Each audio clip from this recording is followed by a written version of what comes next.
ucapkan kepada seluruh peserta yang telah hadir di ruang kelas menulis daring pada sesi malam hari ini.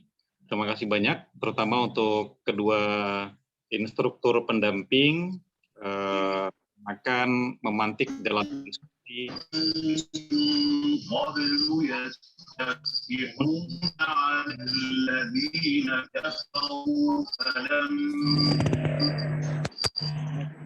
Dicek kembali untuk di-off agar materi yang akan disampaikan oleh instruktur nanti dapat berjalan dengan lancar dan kita dapat menyimaknya dengan baik ya, teman-teman. Seperti biasa, kelas akan dimulai tepat pada pukul 20 waktu Indonesia bagian Barat dan lebih kurang 1 menit ke depan. Seluruh peserta diharapkan untuk mengaktifkan video sebagai bentuk keseriusan belajar serta mencatat poin-poin penting melalui buku catatan dan nanti diharapkan bisa menjadi sebuah tulisan dari materi yang akan disampaikan oleh narasumber, baik berupa laporan jurnalistik, bisa berupa esai, artikel, cerpen puisi, dan lain sebagainya. Dan tim kreatif nanti akan membagikan presensi kepada seluruh peserta, khususnya yang terdaftar sebagai kelas menulis daring. Mohon nanti diisi presensinya. Ada 3 kali pembagian presensi di sesi awal, tengah, dan di sesi menjelang akhir.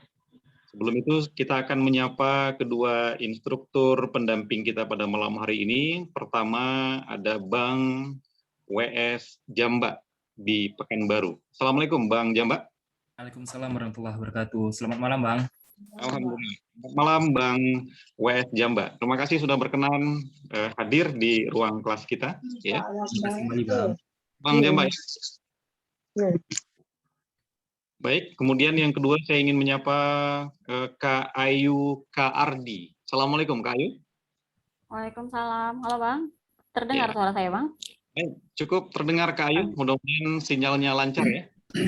Ya, amin Bang, makasih. Baik, terima kasih. Baik Bang Jamba ataupun Kak Ayu Kak Ardi, teman akan ya membakar kita pada malam hari ini. Kita akan berbincang-bincang tentang tip mereka ya. Bang W.S. Jamba adalah seorang ASN atau pegawai negeri sipil. Beliau beberapa waktu terakhir sangat produktif sekali menulis cerita pendek, dan cerita pendeknya tembus di Kompas, Republika, dan media lainnya.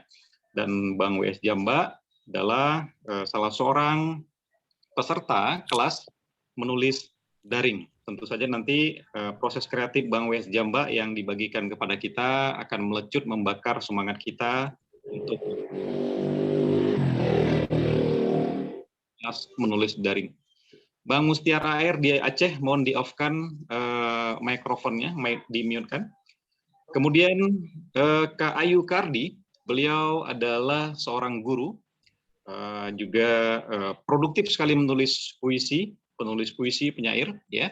Dan beberapa waktu terakhir karya-karyanya memenangkan perlombaan-perlombaan bergengsi di berbagai event di Indonesia. Sebuah kebanggaan baik Bang Jamba maupun Kak Ayu Kardi, produktivitas mereka menjadi inspirasi kita di kelas menulis daring, ya. Baik teman-teman, saya akan memberikan waktu lebih kurang masing-masing 15 menit ya, Bang Jamba 15 menit, kemudian Kak Ayu 15 menit, total 30 menit, ya lebih-lebih sedikit tidak apa-apa. Dan setelah itu akan kita buka sesi tanya-jawab. Poinnya adalah pertama proses kreatif ya, mulai kapan menulis, kemudian tantangan, suka dukanya, lalu bagaimana kiat memenangkan lomba, menembus media-media nasional untuk kedua narasumber. Untuk pertama, saya berikan kesempatan waktu dan layar kepada Bang Jamba di Pekanbaru. Kepada Bang Jamba, dipersilakan. Ya, terima kasih Bang Supan.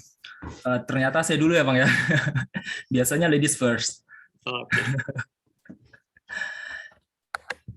Gimana Kak Ayu, izinnya Kak Ayu ya? Lanjut, saya ngomong umum aja, Bang. Oh, siap. Ya, terima kasih atas kesempatannya Bang Subhan, yang saya hormati Bang Subhan, serta teman-teman peserta kelas menulis daring semuanya yang berbahagia pada malam hari ini. Sebelumnya, perkenalkan saya WS Jamba, nama lengkapnya Windy Syahrian Jamba. Ya, seperti yang sudah disampaikan dan diperkenalkan oleh Bang Subhan tadi, bahwasanya saya adalah salah seorang peserta kelas menulis daring. Mungkin banyak dari teman-teman yang juga belum mengenal saya karena belakangan saya memang agak kurang aktif di kelas. Saya juga termasuk salah seorang peserta kelas menulis daring yang angkatan pertama itu sekitar bulan Maret ya Bang ya, tahun kemarin ya Bang, Ya, kalau nggak salah. Nah, jadi saya sebenarnya ini agak gimana ya, agak bingung dan juga agak grogi gitu ketika saya didapuk sama Bang Subhan dan ditodong untuk jadi pembicara kelas menulis daring. Biasanya saya jadi peserta dan pendengar setia aja. Tapi mudah-mudahan apa yang saya sampaikan malam hari ini bisa sedikit berbagi informasi dengan teman-teman semua, dan juga mudah-mudahan ini menambah ilmu kita semua, terlebih saya sendiri. Jadi seperti yang disampaikan oleh Bang Subhan tadi, terkait dengan tema kita malam hari ini terkait dengan proses kreatif dari saya pribadi gitu, dan juga Kak Ayu. Nah, saya juga bingung nih kalau misalkan ditanya tentang proses kreatif ini, saya bingung untuk pertama mendefinisikan kreatif itu sendiri seperti apa dan proses kreatif itu yang bagaimana gitu. Karena saya merasa saya pribadi bukan orang yang kreatif dan juga bukan orang yang inovatif. Tapi kalau misalkan kita kaji terkait dengan proses kepenulisan, sebenarnya saya sudah bisa dibilang suka menulis itu semenjak kuliah. Cuman suka menulisnya masih dalam arti suka nulis status-status di Facebook gitu. Nah, jadi kata orang, carilah guru yang tepat, maka insya Allah kita akan memiliki masa yang tepat gitu. Nah, saya juga mengalami yang seperti itu. Jadi saya kuliah masuk 2007, tamat 2012. Dalam kurun waktu 5 tahun tersebut, saya tidak memiliki guru terkait dengan kepenulisan. Meskipun saya memiliki salah seorang role model atau tokoh yang saya kagumi terkait dengan kepenulisan, namun saya tidak bisa menjadikan beliau sebagai seorang guru gitu. Dan di masa itu kita belum dimudahkan seperti saat ini terkait dengan teknologi Zoom atau WhatsApp, itu belum ada ya di zaman saya kuliah dulu. Jadi karena saya juga tipe orangnya yang termasuk salah seorang yang introvert dan juga sebenarnya saya pemalu, rada minder, dan hal tersebut yang menghalangi saya untuk bisa mengembangkan minat saya terkait dengan kepenulisan. Nah, jadi kalau misalkan dikaji bagaimana pertama kali saya bisa menjadi seperti sekarang ini, maksudnya adalah saya memutuskan untuk menekuni kepenulisan itu nggak lain nggak bukan karena saya bertemu dengan salah seorang dari guru kita, Bang Subhan. Itu pada tahun 2016 akhir, 2017 awal ya, Bang Subhan ya, yang waktu acara bedah novel itu Cincin Kelopak Mawar. Oh iya, 2017 ya. 2017 awal kalau nggak salah. Nah, jadi pertamanya, jadi ceritanya seperti ini, teman-teman. Pada tahun 2016 akhir, saya mengikuti salah satu event yang diadakan oleh Forum Indonesia Muda. Kebetulan itu adalah lomba pertama terkait dengan kepenulisan yang saya ikuti. Dan waktu itu, kami seluruh peserta itu digabungkan dalam sebuah grup WhatsApp, dan ketua panitianya itu Bang Pobi, Dr. Pobi, mengadakan sayembara tersebut terkait dengan kepenulisan Merantaulah Nak gitu. Jadi terkait dengan kisah-kisah inspiratif merantau. Nah, jadi selain sayembara, peserta itu juga dikasihkan materi yang materinya hampir mirip temanya dengan kelas menulis daring. Jadi diundang penulis-penulis dari luar untuk memberikan motivasi dan juga materi-materi terkait dengan kepenulisan. Nah, salah seorang pemateri waktu itu adalah Bang Subhan. Nah, ketika pertama kali berbincang dengan Bang Subhan waktu itu, bisa dibilang saya jatuh cinta, ya, jatuh cinta dalam tanda kutip. Jatuh cinta dalam pandangan pertama, yang berarti saya mengagumi dan juga menyukai karakter dari Bang Subhan. Maaf Bang, ini bukan nyari muka ya Bang ya.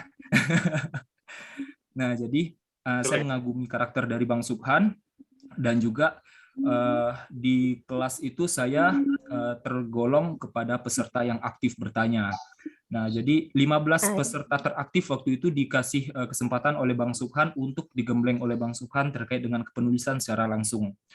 Dan dari 15 orang itu, alhamdulillah saya satu-satunya yang berhasil merampungkan tantangan dari Bang Subhan, yaitu menulis novel dalam waktu kurang lebih 1 bulan. Nah, bisa dibilang itu adalah novel pertama saya, tapi saya juga belum berani untuk mengatakan itu adalah sebuah novel. Karena setelah saya pelajari lagi di kelas menulis daring, unsur-unsur yang memuat terkait dengan novel itu masih belum cukup kuat pada novel pertama saya. Nah, jadi dari tahun 2016 tersebut, saya cukup intens kontak-kontakan dengan Bang Subhan, dan akhirnya dipertemukan secara luring atau langsung pada tahun 2017 awal tadi. Nah, ketika itu ada acara bedah buku di Taman Budaya Padang dari salah seorang Pak Firdaus Abi, salah seorang jurnalis senior di Sumatera Barat. Nah, ketika itu saya memperkenalkan diri kepada Bang Subhan, dan saya salutnya ketika saya memperkenalkan diri sebagai seorang newbie atau seseorang yang benar-benar pemula, tanggapan Bang Subhan waktu itu adalah tidak melihat saya dengan pandangan yang meremehkan atau pandangan yang merendahkan. Nah, itu salah seorang yang saya kagumi juga dari sikap beliau, sikap kerendah hatian beliau. Dan beliau langsung ketika saya memperkenalkan diri, saya WS Jamba Bang gitu. Jadi beliau seakan-akan oh iya Jamba gitu. Jadi seakan-akan sudah kenal lama. Padahal mungkin saya yakin Bang Subhan tidak tahu Jamba itu yang mana gitu ya. Tapi alhamdulillah beliau menanggapi seperti itu dan membuat kesan nyaman seakan-akan kita sudah kenal lama, dan alhamdulillah obrolan kita nyambung waktu itu. Dan kebetulan saya membawa novel beliau yang pertama, Rinai Kabut Singgalang, dan pada saat itu juga saya meminta tanda tangan pada Bang Subhan langsung. Nah, itu perkenalan yang pertama dengan Bang Subhan. Nah, ketika itu dari 2017, setelah saya pertama kali bertemu dengan Pak Subhan, saya memiliki cita-cita memang untuk menjadi penulis, tapi sempat terkendala ketika itu saya dipindahkan ke Pekanbaru, pindah tugas dari Padang. Nah, ketika di Pekanbaru, otomatis saya harus mencoba beradaptasi lagi dengan lingkungan yang baru, meskipun tidak bisa dikatakan baru karena saya juga lama di Pekanbaru dulunya. Dalam arti lingkungan dalam kepenulisan maksudnya gitu. Nah, jadi dari 2017 sampai dengan 2018 itu saya sempat vakum dalam hal kepenulisan dan juga sempat menonaktifkan Facebook waktu itu sebagai satu-satunya media sosial saya. Nah, jadi pada tahun 2018 saya kembali bertemu dengan Bang Subhan. Waktu itu Bang Subhan mengontak saya dan beliau ada acara di Pekanbaru, temu penulis se-Indonesia. Jadi Bang Subhan mengontak saya dan saya cukup kaget juga. Kami bertemu cuman dua kali. Yang pertama pada saat acara bedah buku, yang kedua pada saat saya ngantar buku gitu. Terus kami cuma bertemu 2 kali, tapi kesan akrab yang ditimbulkan oleh beliau itu seakan-akan kita memang sudah kenal lama.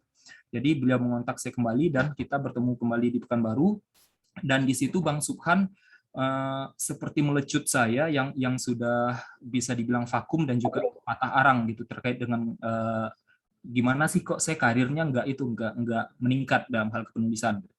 Nah, jadi Bang Subhan menyarankan waktu itu kita tidak perlu susah-susah untuk mencari media untuk mempromosikan diri. Kalau misalkan kita tidak bisa menembus media berupa koran-koran, ya udah kita promosikan diri kita di media sosial. Itu gratis dan kita bebas untuk mempromosikan karya kita tanpa harus ada proses kurasi di situ. Nah, Akhirnya di situ saya kembali mengaktifkan kembali media sosial saya. Dan dari 2018 sampai dengan 2019 itu saya cukup aktif juga mengikuti beberapa sayembara puisi, waktu itu puisi. Nah, cuman terkait cerpen dan juga esai, itu saya baru mulai aktif nulis itu pada tahun kemarin, ketika sehabis mengikuti kelas menulis daring. Jadi kalau misalkan ditanya proses kreatif saya, yang benar-benar proses kreatif adalah ketika saya mengikuti kelas menulis daring pada tahun 2020. Nah, itu memang efeknya sangat-sangat terasa. Pada saat awal pandemi itu sekitar bulan Maret atau bulan April gitu ya, Bang Subhan membuka kelas menulis daring dan saya langsung menjapri Bang Subhan waktu itu, meminta izin Bang Subhan untuk mengikut sertakan saya sebagai peserta. Dan alhamdulillah ketika itu Bang Subhan memasukkan saya sebagai salah seorang anggota pertama, dan sempat juga saya dipercaya oleh Bang Subhan untuk menjadi salah seorang tim kreatif.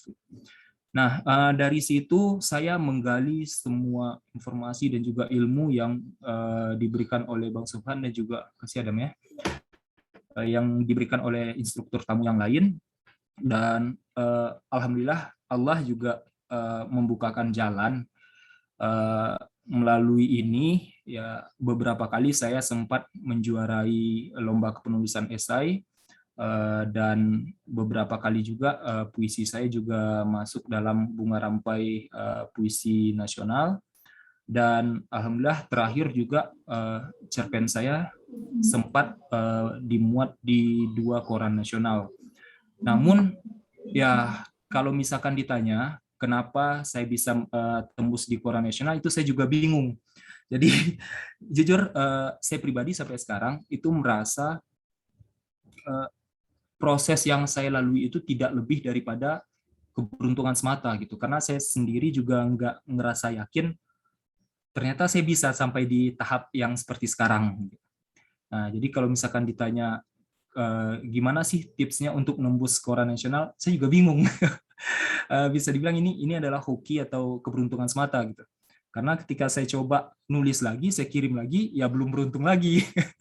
Jadi memang keberuntungan ya, alhamdulillah juga salah satu proses keberuntungan saya, salah satunya dari mengikuti kelas menulis daring, mengenal Bang Subhan, mengenal teman-teman di sini semua yang memberikan atmosfer dan juga suasana belajar yang bagus. Oh ya, saya lupa, Bang Subhan juga dulu ketika saya baru-baru kenal dengan Bang Subhan juga, beliau tidak pernah menganggap saya sebagai seorang penulis pemula, meskipun sampai sekarang saya tidak berani mengatakan diri saya penulis. Jadi beliau menggabungkan saya di grup WhatsApp Sastra Sumbar, terus menggabungkan juga di zona literasi Sumbar, seakan-akan saya adalah seorang sastrawan. Padahal sampai sekarang saya nggak pernah merasa dan juga tidak berani untuk mengatakan diri saya adalah seorang sastrawan dan juga seorang penulis. Nah, di grup itu juga saya kenal dengan Kak Ayu ya, dan kita juga sering komen-komenan ya Kak ya di Facebook gitu. Ya, mungkin itu aja Bang terkait dengan proses kreatif dari saya. Mohon maaf kalau ceritanya nggak jelas dan ngalor ngidul gitu. Tapi intinya melalui kesempatan ini saya juga dengan segala ketulusan saya mengucapkan terima kasih yang sebesar-besarnya kepada Abang. Dari awal mula Abang mendampingi dan juga membimbing saya dalam hal kepenulisan, sampai dengan mengizinkan saya untuk bisa ikut di kelas menulis daring ini. Itu aja Bang, mungkin biar lebih enak kita bisa sambil diskusi sambil berjalan aja nanti Bang. Terima kasih. Assalamualaikum warahmatullahi wabarakatuh. Waalaikumsalam warahmatullahi wabarakatuh. Terima kasih Bang Jamba, 17 menit ya, luar biasa apa yang disampaikan oleh Bang Jamba. Tentu ini sangat inspiratif sekali, memotivasi kita bagaimana proses awal beliau, mulai dari masuk di kelas menulis daring, lalu termotivasi mendapatkan materi dari berbagai macam instruktur tamu. Kemudian yang paling penting, beliau tidak diam, tidak sekedar ikut kelas, tapi juga memetik ilmu itu sehingga beliau mampu menjuarai beberapa lomba, kemudian juga tembus di media-media nasional. Nanti teman-teman bisa bertanya bagaimana kiat mengirim naskah ke Kompas, Republika, berapa lama waktunya sehingga bisa terbit ya. Nanti akan kita tanyakan kepada Bang Jamba. Saya berikan kesempatan kedua kepada Kak Ayu Kak Ardi di Kota Payakumbuh. 15 menit untuk Kak Ayu, dipersilakan. Ya, terima kasih sebelumnya Bang. Ini sebenarnya saya merasa bukan kapasitas saya gitu ya untuk berbicara di forum ini gitu. Saya merasa belum layak dan belum kompeten gitu. Tapi kembali lagi ke judulnya kan tadi bincang proses kreatif ya, mungkin saya mau curhat aja gitu. Kalau soal ilmu saya yakin teman-teman di sini udah lebih hatam dari saya ya, karena saya termasuk baru di KMD itu. Apalagi di sini ada Bang Subhan guru saya gitu ya, ada Jambak, ada Kak Jauza Imani juga ini sudah jadi penyair perempuan Indonesia nih. Ada Bunda Swanti ya, ngeri saya agak grogi jadinya nih Bang. Baik, mungkin sebenarnya sedikit banyaknya sudah terwakili ya pengalaman proses kreatif saya itu dengan Jambak, karena sepertinya proses kreatif kami yang secara mulai benar-benar ditekuni itu berada dalam rentang waktu yang sama gitu, karena buku kami itu buku-buku pertama kami satu buku sama Jambak gitu ya kalau saya cerita. Jadi mungkin terkait proses kreatif saya dengan dari menulis ini diakui atau tidak mungkin terbentuk dari lingkungan ya, dari kebiasaan gitu. Dalam kasus saya ini pernah saya utarakan di Elipsis edisi keempat kemarin itu karena latar belakang ibu saya dulu seorang pegawai perpustakaan gitu. Jadi awalnya membaca kan. Nah, bahkan ketika saya bayi ya baru lahir, ketika ibu saya sudah harus kembali bertugas gitu, saya sudah akrab dengan perpustakaan karena saya dibawa gitu ke sekolah, sehingga sampai-sampai lemari yang ada di perpustakaan itu rak bagian bawahnya itu dijadikan box bayi gitu ya. Saya ditaruh di sana. Kemudian agak besar sudah mulai bisa merangkak, antara kaki meja dan kaki saya itu sudah jadi dua sejoli yang diikat oleh tali gitu supaya nggak kemana-mana gitu ya. Di perpustakaan itu seperti itu. Kemudian masuk usia SD, saya menunggu ibu saya selesai bekerja. Dulu kan tidak ada HP, gitu, tidak ada gawai, tidak tahu apa yang mau kita kerjakan kan. Yang awalnya tidak peduli atau tidak melirik ya, lama-lama jadi tertarik gitu sama buku, dan disitulah mulai saya mungkin mulai membaca gitu. Nah, kemudian kesukaan saya menulis sepertinya juga beriringan dengan kesukaan membaca ya, karena saya masih ingat ketika kelas 1 SD itu kalau saya sakit tidak sekolah, ketika akan kembali sekolah itu malamnya saya dipaksa ibu saya untuk nulis surat izin sendiri gitu kepada guru saya. Bayangkan kelas 1 SD dengan tulisan yang belum beraturan gitu. Jadi ibu saya itu melatih saya menulis sekaligus membaca, bikin surat sendiri ke guru gitu. Itu pengalaman yang sangat melekat di ingatan saya pada saat itu gitu. Kemudian ibu saya juga yang membiasakan saya untuk menulis di buku harian gitu. Jadi saya punya ritual ketika buku harian saya habis saya bakar gitu. Kemudian saya nulis lagi, habis saya bakar lagi gitu. Entah kenapa ya, karena mungkin pada saat itu gitu saya daripada curhat sama teman gitu, sama orang tua juga malu ke buku harian, tetapi setelah itu takut ada yang baca, ya udah saya bakar gitu ya. Nah, kemudian ketika kuliah lebih lagi ya, karena itu pun membentuk kebiasaan itu membentuk saya juga gitu. Jadi ada sebuah buku ketika zaman saya kuliah itu editornya Hernowo Quantum Writing.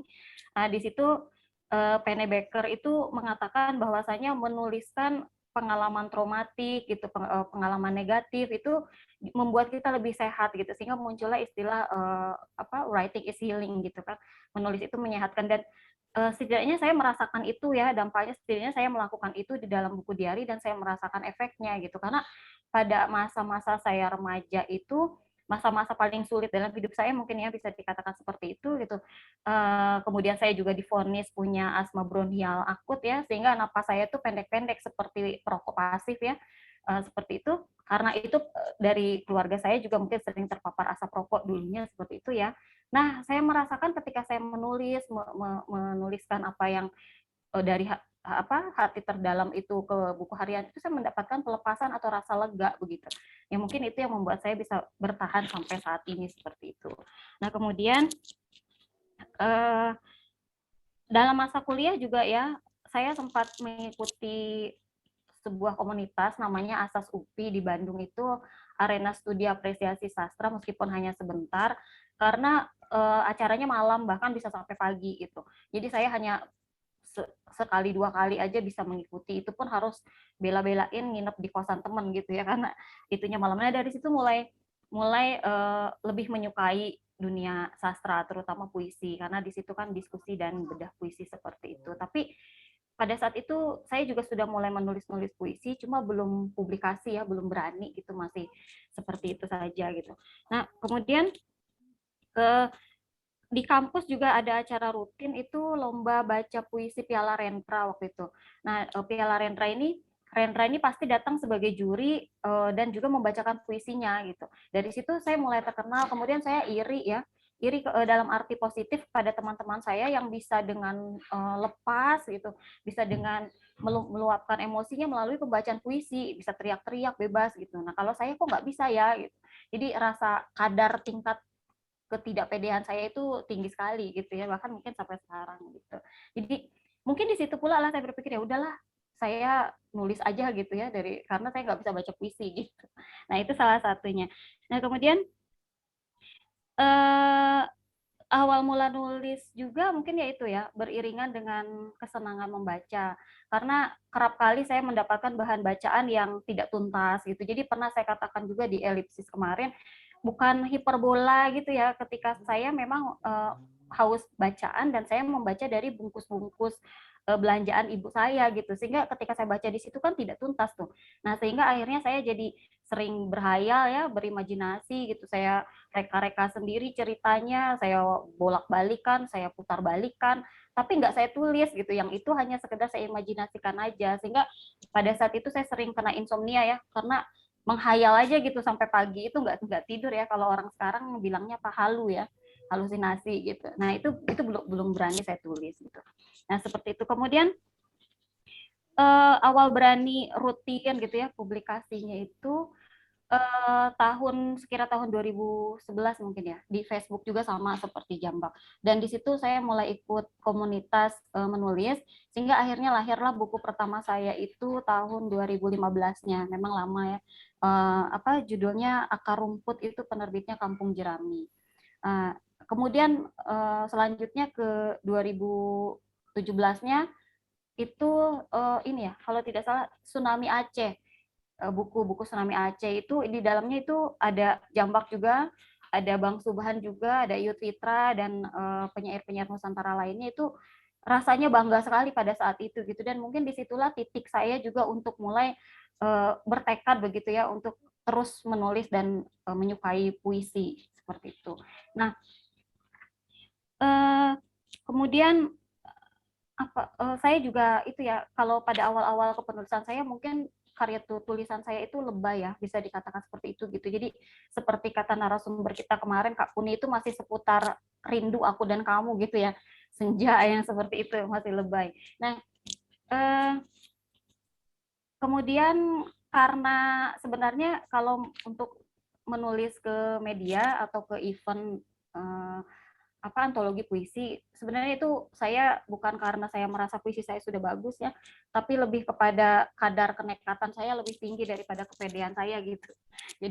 Jadi saya nekat aja kirim sambil istilahnya seperti yang dikatakan Bang Sugan di kelas kemarin, itu uji ya, uji nyali gitu, uji mental saya dan uji kelayakan karya saya gitu. Karena saya selalu merasa bahwa apa yang saya tulis itu masih tidak sempurna begitu, masih dangkal atau masih hijau begitu ya. Bahkan sampai sekarang pun ketika usia saya sudah menua seperti sekarang, saya masih merasa sehijau daun muda gitu ya, puisinya maksudnya, bukan sayanya.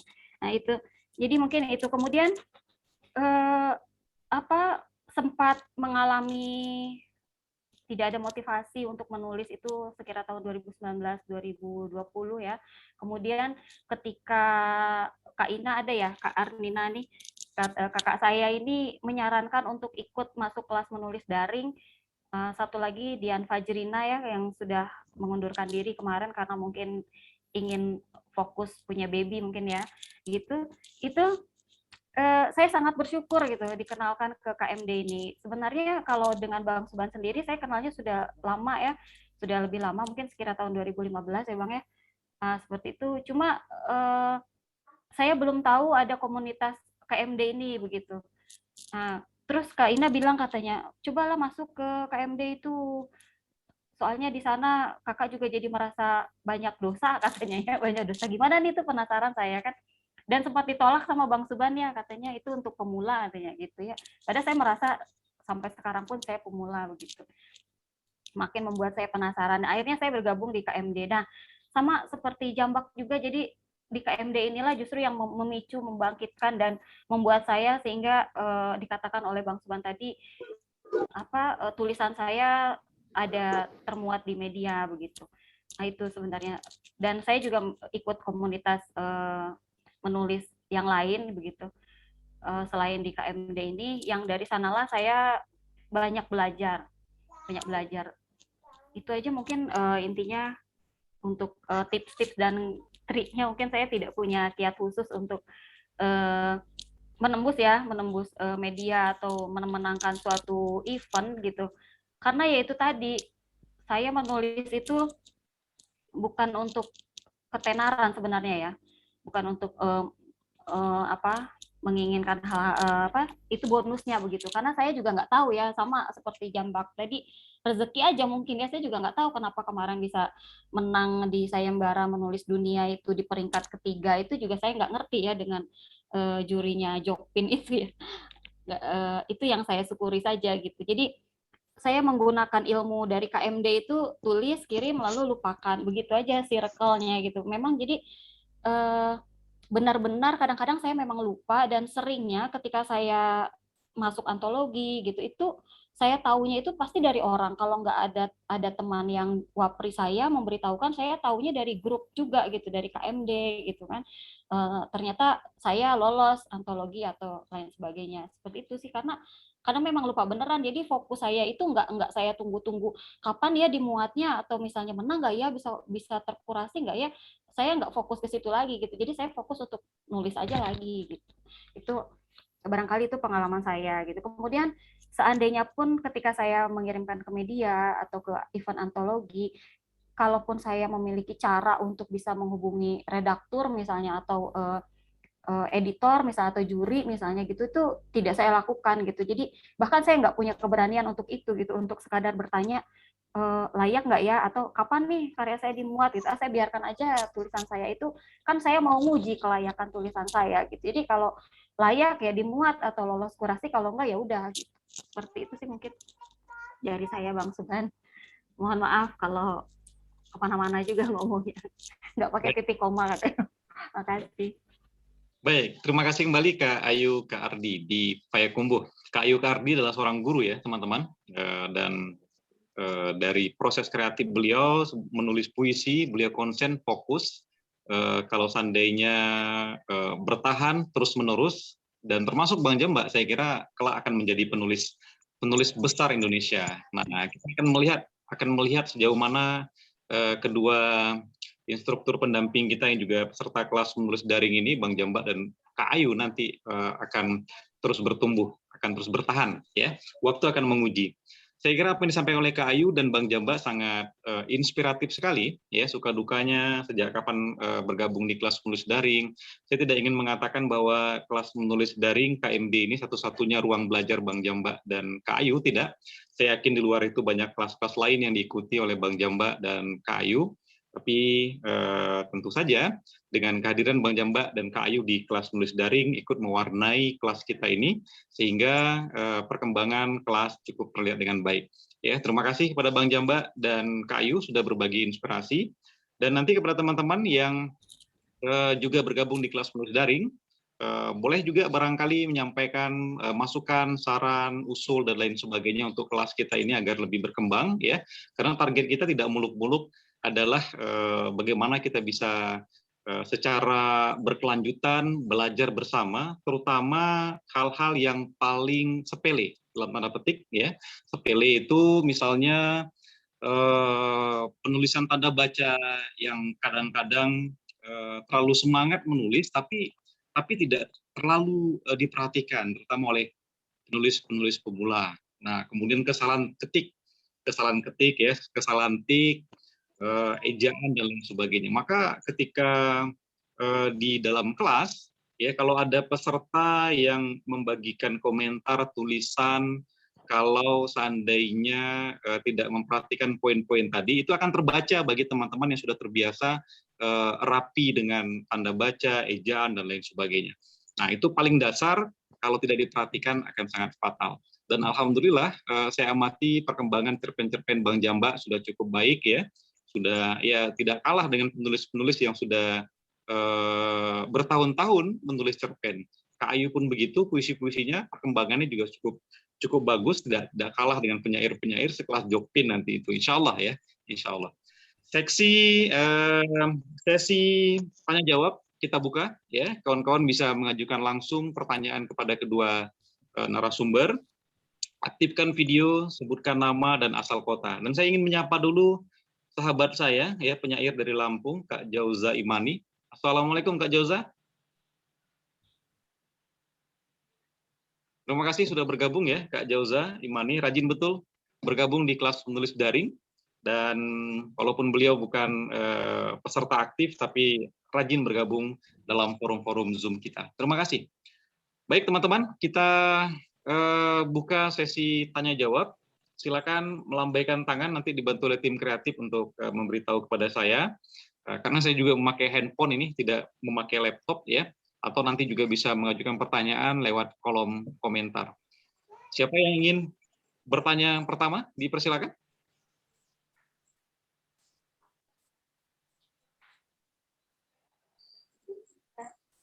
Ya, itu ada Kak Zul Devita, Bang. Ya, silakan Kak Zul Devita. Assalamualaikum warahmatullahi wabarakatuh. Waalaikumsalam warahmatullahi wabarakatuh. Terima kasih atas kesempatan yang diberikan. Di sini saya mau bertanya kepada Kak Ayu, sebagai seorang guru, ibu rumah tangga yang juga punya tanggung jawab di rumah, anak-anak, suami, kemudian juga kegiatan rutin kita sebagai seorang ibu rumah tangga. Bagaimana cara Kak Ayu membagi waktu atau memanage waktunya sehingga kegiatan menulisnya tetap jalan, kemudian kegiatan dan tugas dinasnya juga tetap bisa jalan gitu. Jadi mohon berbagi, mudah-mudahan juga bisa dicontoh. Demikian saja Kak Ayu, terima kasih. Assalamualaikum warahmatullahi wabarakatuh. Waalaikumsalam warahmatullahi wabarakatuh. Dipersilakan Kak Ayu soal membagi waktu. Iya, ini ada ceritanya juga. Jadi sebenarnya nggak mulus-mulus aja gitu perjalanan ini saya gitu ya, kepenulisan saya itu sebenarnya gitu.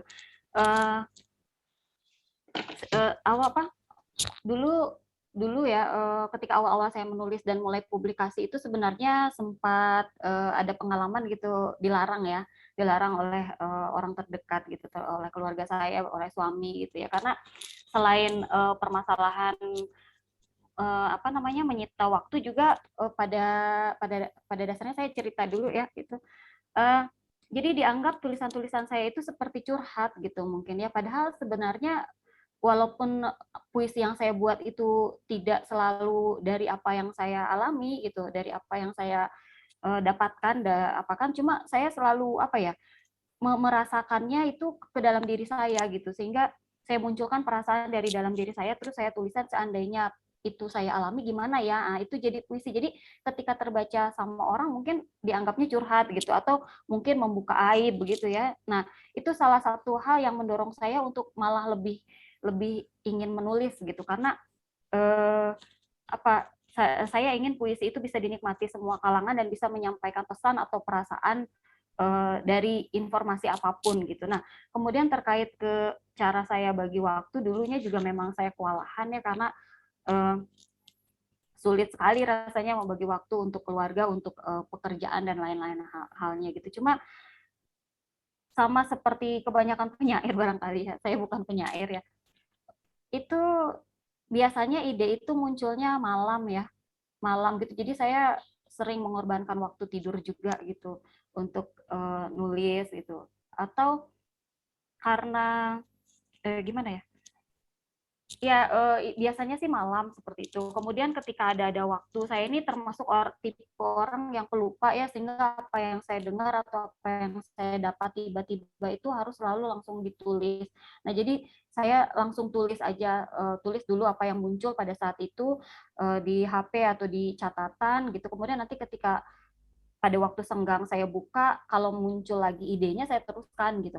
Tapi kalau nggak muncul ya saya endapkan lagi, seperti itu sih. Jadi saya juga termasuk orang yang susah untuk menelurkan satu puisi aja, rasanya agak susah gitu sebenarnya, seperti itu sih apa Bunda, Abang gitu. Jadi harus melalui proses yang agak lama, pengendapan dulu, nanti kalau muncul lagi ada moodnya diteruskan, seperti itu. Kalau masalah bagi waktunya, saya berusaha untuk fokus pada saat itu gitu. Jadi misalnya ketika saya mengajar, saya tidak memikirkan hal yang lain, tapi saya fokus ngajar dulu. Nah, kemudian ketika sudah rehat gitu, saya mulai membuka-buka buku puisi yang sekiranya memancing saya untuk bisa punya ide atau bisa menulis gitu. Jadi mengikuti event-event itu juga salah satu caranya untuk saya memancing itu ya, karena kalau nggak dipancing, nggak dipaksa ya kayaknya saya ini blank aja gitu. Jadi ketika ada event tinggal perang dengan diri sendiri aja, mau ikut apa enggak kan begitu, memotivasi diri sendiri gitu. Kalau akan ikut walaupun pada saat deadline itu pasti akan selesai gitu. Masalah bagus atau enggak puisinya itu belakangan gitu ya. Tapi ketika kita putuskan untuk ikut dan sudah deadline, berarti kan terpaksa untuk menyelesaikan sebuah tulisan seperti itu gitu. Dan ini juga tidak lepas dari, kalau sekarang ini, dukungan dari keluarga juga gitu, yang pada akhirnya keluarga saya mendukung kepenulisan saya karena mungkin sudah melihat dulu ya. Jadi kalau dulu kan nggak kelihatan ini mau kemana sih masa depannya atau untuk apa begitu kan. Kalau sekarang mungkin karena sudah kelihatan seperti itu, yang akhirnya didukung dan diberikan privasi, diberikan waktu yang lapang gitu, terutama oleh suami dan anak-anak saya begitu. Ketika saya harus mengejar deadline atau ketika saya harus mengerjakan menulis gitu ya, dan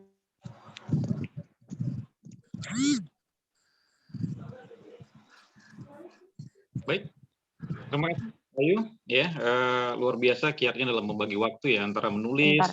Kan cuma sebentar aja ya, cuma dikecilkan doang kan. untuk ya. Iya, tinggal gitu doang kan. Nggak dikecilkan lagi kan. Oh ya udah sebentar itu. Di mana nih Kak Mutia, tolong di off-kan mikrofonnya ya, Mutia Khairuni, karena bocor. Baik, terima kasih Kak Ayu sudah berbagi proses kreatif, terutama soal waktu ya, bagaimana cara membagi waktu di rumah, menulis, ngajar, karena tentu sebagai seorang guru, Kak Ayu sangat sibuk sekali ya, sangat sibuk sekali, baik membuat RPP, mengajar, dan lain sebagainya. Saya persilakan kepada penanya kedua. Ya, dipersilakan.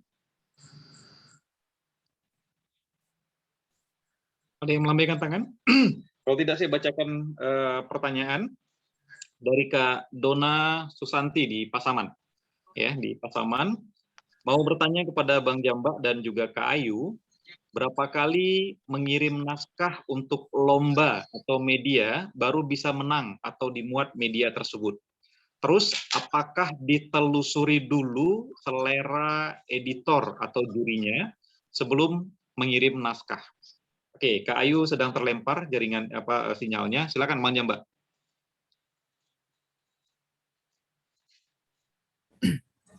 Terima kasih Bang Subhan. Terima kasih kepada Kak Dona yang udah bertanya ya. Terkait dengan berapa kalinya itu nggak menentu Kak. Saya sendiri sampai sekarang juga kalau misalkan ditanya berapa kali mungkin nggak pernah hitung gitu ya. Karena karakter saya ketika menulis itu adalah sama persis dengan Kak Ayu, ingin melihat seberapa layak karya saya di mata media ataupun kurator gitu. Nah, kalau misalkan dimuat ya alhamdulillah, kalau nggak dimuat ya berarti belum layak. Nah, sebelum menguji kelayakan itu saya kirim dulu biasanya kan saya kirim ke kelas menulis daring dulu untuk dibedah dan ditelanjangi rame-rame oleh kawan-kawan. Nah, jadi terkadang memang kenyataan itu pahit ya. Ketika ada komentar-komentar dari kawan-kawan yang memberitahukan kesalahan-kesalahan kita, ya sedikit banyaknya pasti juga ada berdampak kepada mental yang agak surut gitu. Cuman ketika kita jadikan komentar-komentar tersebut sebagai motivasi, alhamdulillah. Nah, jadi kembali lagi kepada pertanyaan Kak Dona tadi, berapa kali? Jujur, saya nggak pernah ngitung, Kak. Dan saya pribadi kalau misalkan ditanya seperti itu, saya sangat bingung untuk menjawabnya bagaimana gitu. Karena saya juga tidak gimana ya, bukan dibilang tidak berharap ya, tapi tidak pernah membayangkan saya bisa menjuarai suatu perlombaan atau bisa dimuat di satu media gitu. Seperti kata Bang Subhan, ketika tulis, kirim, lupakan, gitu aja sih. Mungkin saran untuk diri saya pribadi, kalau misalkan cocok untuk teman-teman juga bisa diterapkan. Ya, kita nggak perlu menghitung berapa kali kita ngirim, ditolak sampai dimuat, itu nggak usah. Menurut saya itu nggak penting, Kak. Jadi tulis saja, kirim. Kalau belum dimuat, tulis lagi, kirim.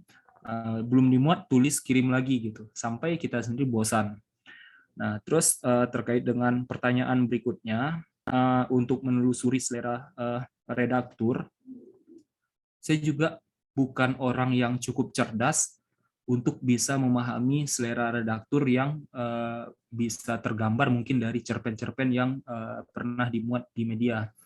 Karena saya nggak berlangganan Kompas, saya tidak pernah berlangganan Republika, dan jujur, saya tidak pernah berlangganan koran apapun, baik itu Riau Pos di Pekanbaru gitu, atau koran Singgalang ataupun apa gitu. Dan saya juga bukan tipikal orang yang senang membaca koran. Tapi kenapa karya saya bisa dimuat di sana, ya saya juga bingung gitu ya. Mungkin hoki aja. Lebih kepada apa sih yang dibilang sama Kak Ayu tadi, benar, menjajal kenekatan aja dan juga melihat seberapa layak kita. Itu aja sih. Mungkin mohon maaf Kak Dona kalau jawabannya makin membingungkan ya, karena saya juga bingung, Kak. Oke, terima kasih Bang Subhan. Ya, terima kasih Bang Jamba. Demikian Kak Dona ya. Assalamualaikum, Kak Ayu sudah bergabung kembali. Halo? Sudah Bang, mohon maaf. Halo. Ya, Kak Ayu, berapa kali mengirim naskah untuk lomba atau media baru bisa menang atau dimuat media tersebut? Terus, apakah ditelusuri dulu selera editor atau juri sebelum mengirim naskah? Silakan Kak Ayu. Iya. Sebenarnya kalau untuk event lomba, saya hampir nggak pernah ikut ya Bang ya. Jadi saya kalaupun ikut seperti yang kemarin itu, sayembara Wang Samudra itu dan kebaya bordir itu yang dibukukan juga gitu. Jadi kalau hanya untuk lomba aja saya jarang ikut, tetapi kalau ada antologinya saya ikut dengan harapan, karena saya kan nggak pernah bermimpi menang gitu kan. Jadi setidaknya kalau misalnya layak naskah saya lolos kurasi, bisa dibukukan. Sebenarnya itu aja sih awalnya gitu. Jadi saya juga heran kenapa menang itu berkah gitu kan. Seperti itu. Nah, kemudian kalau berapa kalinya, ya itu tadi gitu. Setiap kali saya dapat informasi ada event, itu saya tulis. Ketika saya di KMD itu kan banyak, Bang Suban sering sekali memberikan itu ya, flyer-flyer info lomba itu saya tulis di HP, jadwalnya dan flyernya seperti itu kan. Nah, nanti saya lihat-lihat gitu, kemudian saya bertanya kepada diri sendiri, ikut nggak nih gitu kan. Itu tadi saya katakan perang motivasi aja lah sama diri sendiri gitu. Bagaimana kita mau ikut atau enggaknya, menekadkan diri seperti itu. Masalah berapa kalinya kalau ke koran itu udah sering kali ya dan sering ditolak juga. Sedihnya luar biasa, tapi lama-lama ya terbiasa aja, berarti kan karya saya belum layak begitu, ya udah saya fokus lagi, belajar lagi, ngirim lagi kan begitu. Nah, kemudian kalau masalah dipelajari dulu iya ya. Jadi karena sama seperti halnya dalam dunia bisnis gitu ya, dalam politik juga semua itu perlu strategi gitu. Dalam artian strategi yang positif ya. Maksudnya saya punya ini yang beradik kakak dengan kirim, tulis, kirim, lupakan itu 4K gitu. Yang pertama tuh kenali dulu. Artinya kan kita riset. Misalnya kalau misalnya kita kirim ke koran pasti ada keinginan untuk dimuat gitu.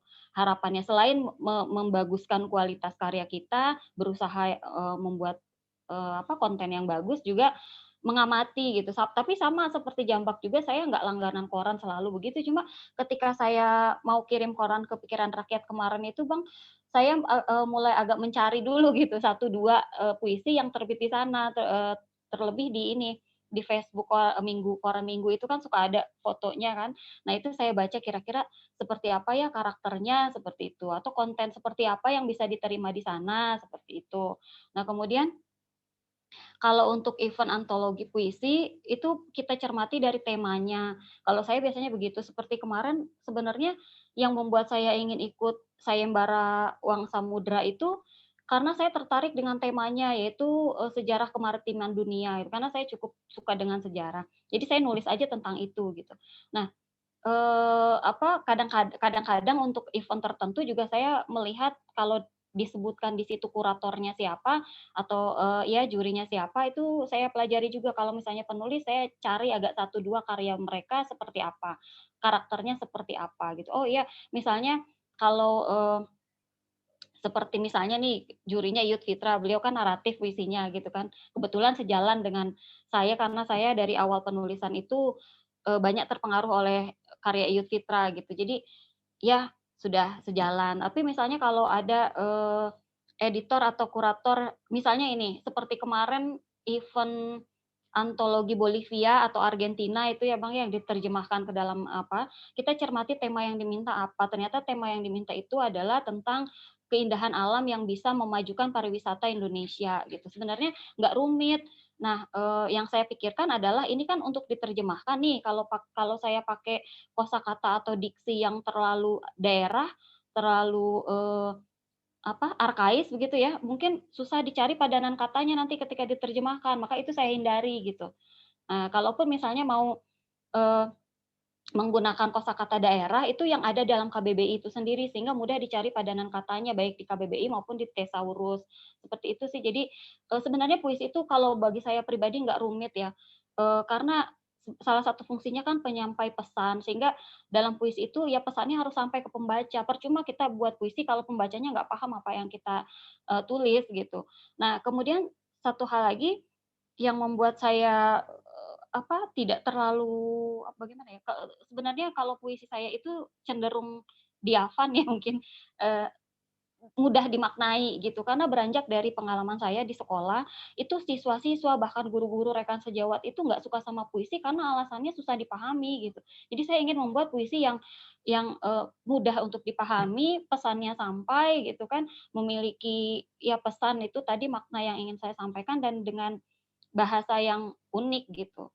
Mungkin itu sih kalau dari saya, Bang. Maaf juga ini ngelantur jadinya Baik, saya mau dikompres saya jadi. tidak ngelantur Kak Ayu, malah terstruktur bicaranya. Bagus. Ya, terima kasih Kak Ayu, Bang Jamba. Ada catatan penting yang saya catat dari pernyataan Bang Jamba tadi bahwa sebelum naskah dikirim ke media, ya, ke Kompas, Republika dan lain sebagainya, ada uji publik terlebih dahulu. Nah, uji publik yang dimaksud di sini adalah ya naskah itu diperbincangkan dulu di kelas, ya, terutama di kelas menulis daring. Lalu kawan-kawan membaca, memberikan masukan, saran, membantu editing dan lain sebagainya. Nah, ini penting untuk penulis-penulis pemula ketika menulis naskah, disarankan tidak langsung kirim ke media, tapi uji publiklah ke teman, ke guru, ke mentor dan lain sebagainya, sehingga dari uji publik itu kita akan bisa melihat lebih dan kurang dari naskah kita. Itu poin penting yang disampaikan oleh Bang Jamba, ya, dan Kak Ayu. Terima kasih Bang Jamba dan Kak Ayu. Saya berikan kesempatan kepada penanya berikutnya dari Nusa Tenggara Timur. Ada Bang Yohan Mataubana. Kalau tidak salah terbit puisinya di Elipsis kemarin ya. Silakan Bang Yohan. Oke, selamat malam. Ya, malam. Si teman-teman. Oke ya, ini saya ingin sedikit bertanya. Kebetulan saya juga penulis pemula, lalu saya susah sekali untuk bagaimana bisa mengirim karya dengan cara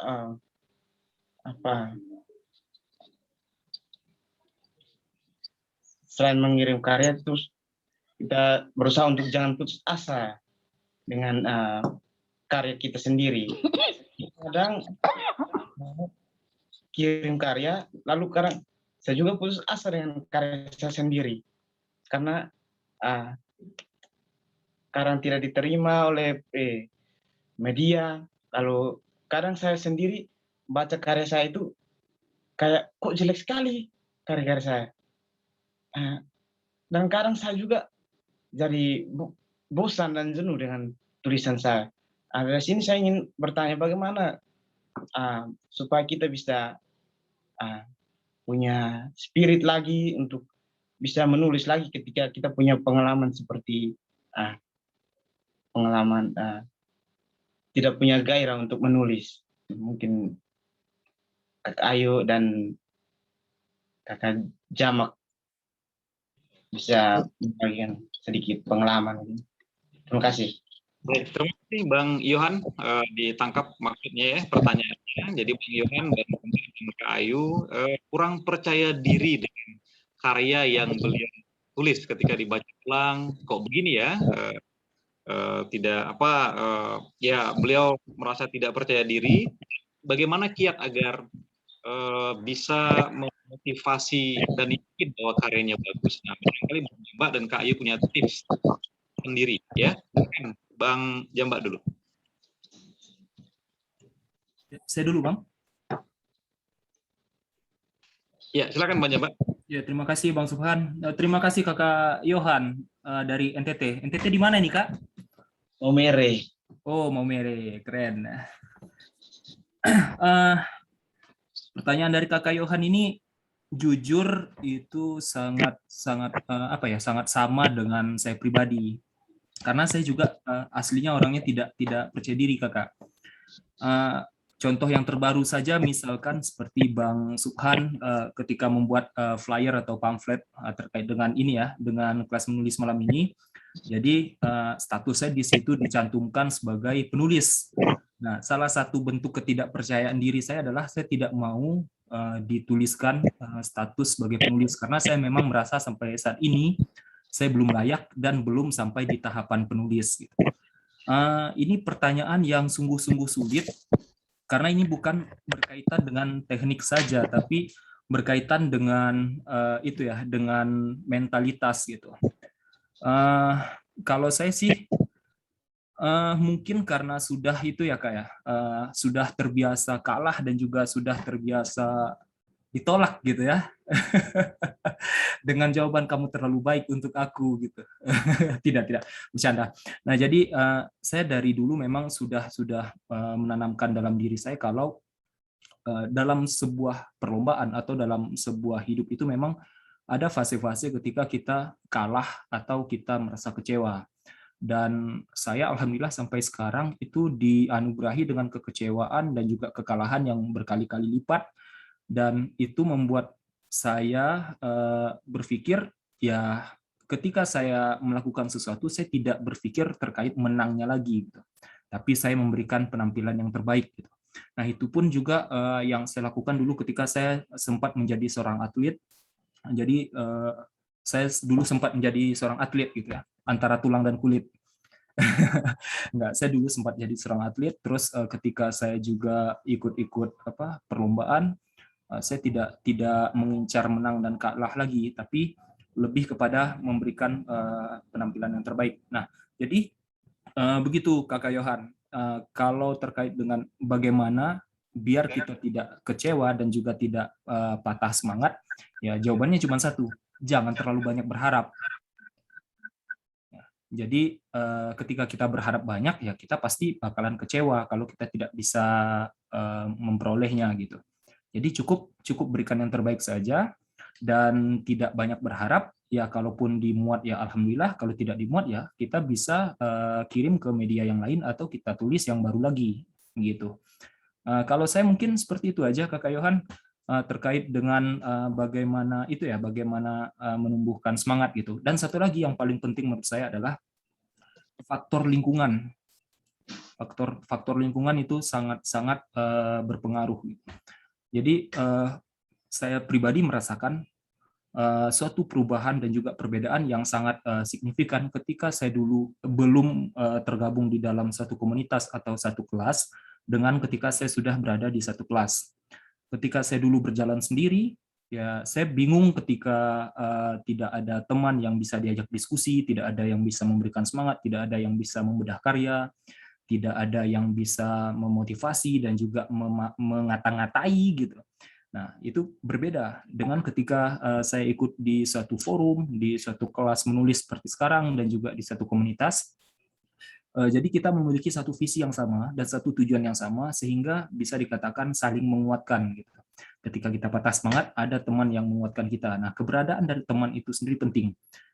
Bisa jadi teman itu tidak kita peroleh di dalam satu kelas menulis daring, tapi bisa dari orang-orang terdekat kita, bisa dari keluarga yang mendukung kita, atau teman, sahabat, adik, kakak gitu. Nah, jadi kalau saya sih mungkin lebih kepada dua itu aja ya. Yang pertama juga biar kita tidak patah semangat ya, jangan terlalu berharap. Yang kedua juga ya kita berkumpul dengan orang-orang yang tepat. Begitu Kakak Yohan, semoga bisa menjawab pertanyaan dari Kakak Yohan. Terima kasih. Baik, terima kasih Bang Jamba. Ya, Kakak Yohan, demikian ya. Jadi poinnya berkumpul dengan komunitas dan orang-orang yang mendukung profesi kita sebagai penulis, ya, termasuk uji publik karya tadi itu sangat penting untuk meyakinkan kita bahwa karya kita perlu perbaikan, perlu lebih kurangnya bisa kita ketahui. Baik, bagaimana pendapat Kak Ayu? Apakah sama atau berbeda? Dipersilakan, Kak Ayu. Iya, Yohan, ini adik saya ini, Bang. Sebenarnya I feel you ya, saya merasakan apa yang dirasakan oleh Yohan, sama lah jawaban. Sebenarnya sudah terwakili ya barusan. Jadi saya juga sering merasa kalau tulisan saya itu masih tidak bagus gitu ya. Jadi betul yang dikatakan Jambak tadi, kalau saya menyiasatinya yaitu modal nekat saya lebih besar daripada tingkat percaya diri saya gitu. Saya nggak percaya diri dengan karya saya, tapi saya nekat gitu kan. Jadi nekatnya ya udah saya lempar aja ke media atau ke event antologi gitu. Jadi sambil kan menguji begitu ya. Kalau misalnya dimuat atau lulus kurasi berarti layak ada pembacanya menurut mereka begitu. Nah, sementara menurut saya sendiri jelek ternyata lolos kok kata orang begitu kan. Itu salah satu halnya. Kemudian itu terus memotivasi diri kita untuk terus menulis dan belajar menulis gitu. Kalau saya sendiri ditanya bagaimana cara memotivasi diri itu barangkali saya pikir orang-orang kita sendirilah yang bisa menjawabnya gitu, bukan orang lain. Nah, kalau dari saya sendiri, cara saya adalah ya itu ya bergabung dengan komunitas menulis gitu, karena di dalam komunitas itu kan ada ini silent competition gitu, ada kompetisi dalam senyap gitu kan, ketika saya mendengar atau melihat kabar teman-teman itu dimuat di sini, dimuat di sana, begitu kan, itu membakar gitu ya, kalau bahasa saya kan membakar, wah ini orang sudah mencapai ini nih gitu kan, kok saya masih di sini, jadi terus melecut saya untuk setidaknya mencoba begitu, setidaknya mencoba seperti itu gitu. Jadi dalam arti yang positif gitu. Tetapi ketika ada kalanya pun saya merasa penat gitu atau merasa lelah gitu kan, ya mungkin barangkali bisa undur sejenak gitu ya, mundur. Kalau saya biasanya 1 hari itu tidak saya berhenti menulis, kemudian saya membaca atau melakukan hal-hal hobi saya yang lain gitu, untuk refresh aja, seperti itu. Kemudian nanti ya mulai lagi, kita bangkitkan motivasi itu, rasanya kalau motivasi itu kan memang yang terbesar dari dalam diri sendiri ya Bang ya, cuma peran komunitas pun kalau bagi saya begitu, itu sangat besar, karena kan pembentukan habit dan kebiasaan yang positif tadi. Itu aja mungkin Yo. Semangat Yo. Baik, terima kasih Kak Ayu ya. Semangat Kakak Ayu ya di Nusa Tenggara Timur. Nah, iklim kepenulisan di Nusa Tenggara Timur itu pun sangat luar biasa ya. Bagus sekali, banyak penulis-penulis lahir dari sana, terutama yang muda-muda. Baik, dari Nusa Tenggara Timur kita ke Riau, ada Kak Heza Hara. Ya, Kak Heza Hara bertanya, Kak Heza Hara mau tanya by video atau saya bacakan pertanyaannya? Bagaimana cara menumbuhkan rasa percaya diri untuk tulisan kita sendiri? Ya, agak sama dengan pertanyaan Kakak Iyo tadi ya. Sampai sekarang saya tidak percaya diri. Dan apa trik membuat puisi yang berkualitas? Tidak sekedar curhat, puisinya tidak sekedar curhat, sehingga pembaca bisa senang dan tertarik untuk membaca berkali-kali. Baik, ini karena terkait dengan puisi, mungkin Kak Ayu. Silakan Kak Ayu. Dan nanti bisa Bang Jamba tambahkan. Iya, apa supaya puisinya tidak sekedar curhat gitu ya Bang ya. Jadi saya ingat Dr. Kersen pernah mengatakan itu dalam bukunya apa tuh, lupa saya judulnya. Jadi kita belajar menulis itu lewat membaca, begitu katanya. Jadi nggak serta-merta kita bisa menulis kalau kitanya nggak membaca. Kemudian saya juga sempat mendengar kisah seorang penulis, tidak perlu disebutkan namanya, yang mengaku dia menulis satu novel dan novelnya itu bestseller luar biasa gitu. Tapi cuma satu-satunya itu aja sekali-kalinya, karena pada saat sedang tenar itu beliau mengatakan bahwasanya beliau sama sekali tidak suka membaca dan tidak pernah membaca gitu. Nah seperti itu ya. Jadi pada akhirnya pun kan tidak ada lagi karyanya seperti itu. Bahkan kalau kita tidak mau membaca atau tidak mau mempelajari karya orang lain ya tidak berkembang juga seperti itu. Jadi intinya ya banyak membaca, terus supaya tulisan kita terbawa baik, saya pikir juga harus membaca buku-buku atau puisi-puisi yang bagus begitu. Nah, kemudian apa tadi ya Bang? Lupa. Maaf. Ya, ya agar Selain tidak itu, sekedar Jadi artinya membangkitkan sekedar curhat ya. kepercayaan diri ya. Oh iya, kepercayaan diri itu ya tadi lah kalau kita perbesar aja tekad dan nekatnya begitu. Jadi supaya Tekad. lebih percaya diri kan, iya nekat aja dicoba untuk terus dikirim ke media sampai pada akhirnya dimuat gitu. Dan ketika itu kan meningkatkan rasa percaya diri juga, sedikitnya lebih percaya diri untuk kembali menulis dan kembali mengirimkan karya lagi ke media seperti itu. Kemudian kalau supaya tidak sekedar curhat tadi kan membaca ya, kalau saya itu ketika membaca karena saya pelupa tadi, saya tulis hal-hal yang menarik itu, saya tulis ketika misalnya saya menemukan suatu diksi yang menarik atau diksi yang unik dari seorang penyair, misalnya dari Bang Subhan itu, saya tulis, kemudian nanti saya buat saya kawin silangkan gitu kan dengan padu padan dengan diksi yang lain, kosakata yang lain, sehingga saya menemukan diksi baru ala-ala saya begitu. Kemudian kalau Jokpin mengatakan kan pada dasarnya puisi ini kan curhat ya, tapi curhat itu ada levelnya gitu. Jadi ini puisi kita ini ada di level keberapa? Gitu. Ada di level keberapanya maksudnya diolah dengan diksi dan perangkat puitik yang lain. Gitu. Ada majasnya seperti itu kan digunakan, dimaksimalkan di situ. Nah untuk bisa menjadi seperti itu ya balik lagi tadi membaca, gitu. Belajar lagi dari apa yang kita baca dan itu sama melempar karya kita untuk didiskusikan gitu, untuk mendapatkan masukan, untuk ya itu membuka pengetahuan kita lagi gitu, supaya kita tahu apa kekurangannya, di mana celahnya dan bisa kita perbaiki. Itu juga penting menurut saya. Jadi memang kalau misalnya kita sudah berani melempar karya, jadi harus berani juga diberi masukan dan diberi kritik dan mau diterima atau tidaknya balik lagi ke kita gitu kan. Kita sendiri yang berhak untuk karya kita. Itu aja mungkin Heza, mudah-mudahan bisa mencerahkan. Terima kasih Kak Ayu. Bang Jamba mau menambahkan? Dipersilakan. Halo, Bang Jamba? Puisi ya Bang ya. Ya, silakan. Kalau puisi saya pas dulu Bang. Baik. Karena saya tidak begitu menguasai masalah puisi dan apa yang saya lakukan dalam menulis puisi juga bisa dibilang juga curhatan semua gitu. Bedanya mungkin curhatan saya menyesuaikan dengan tema dari sayembara mungkin gitu ya. Dan ya yang disampaikan oleh Kak Ayu tadi ya banyak-banyak membaca dan juga mempelajari diksi sih. Gitu aja mungkin Bang. Baik, terima kasih Bang Jamba. Lainnya Terima kasih dipersilakan. kembali Bang. Pertanyaan, kita ada waktu lebih kurang 50 menit ke depan ya. Silakan aktifkan video, lambaikan tangan. Assalamualaikum. Ya, waalaikumsalam. Kak Masya mau bertanya ya, silakan. Kak Masya di Jakarta. Iya ya. Kak Ayu, assalamualaikum Kak Ayu. Waalaikumsalam Kak Masya. Ini Kak Ayu, kelemahan saya itu nulis tuh di titik koma gitu Kak Ayu, gimana? Susah banget gimana ya? Ya, soal tanda baca ya, silakan. Bagaimana Kak Ayu menyiasati kesalahan tanda baca barangkali gitu ya, silakan.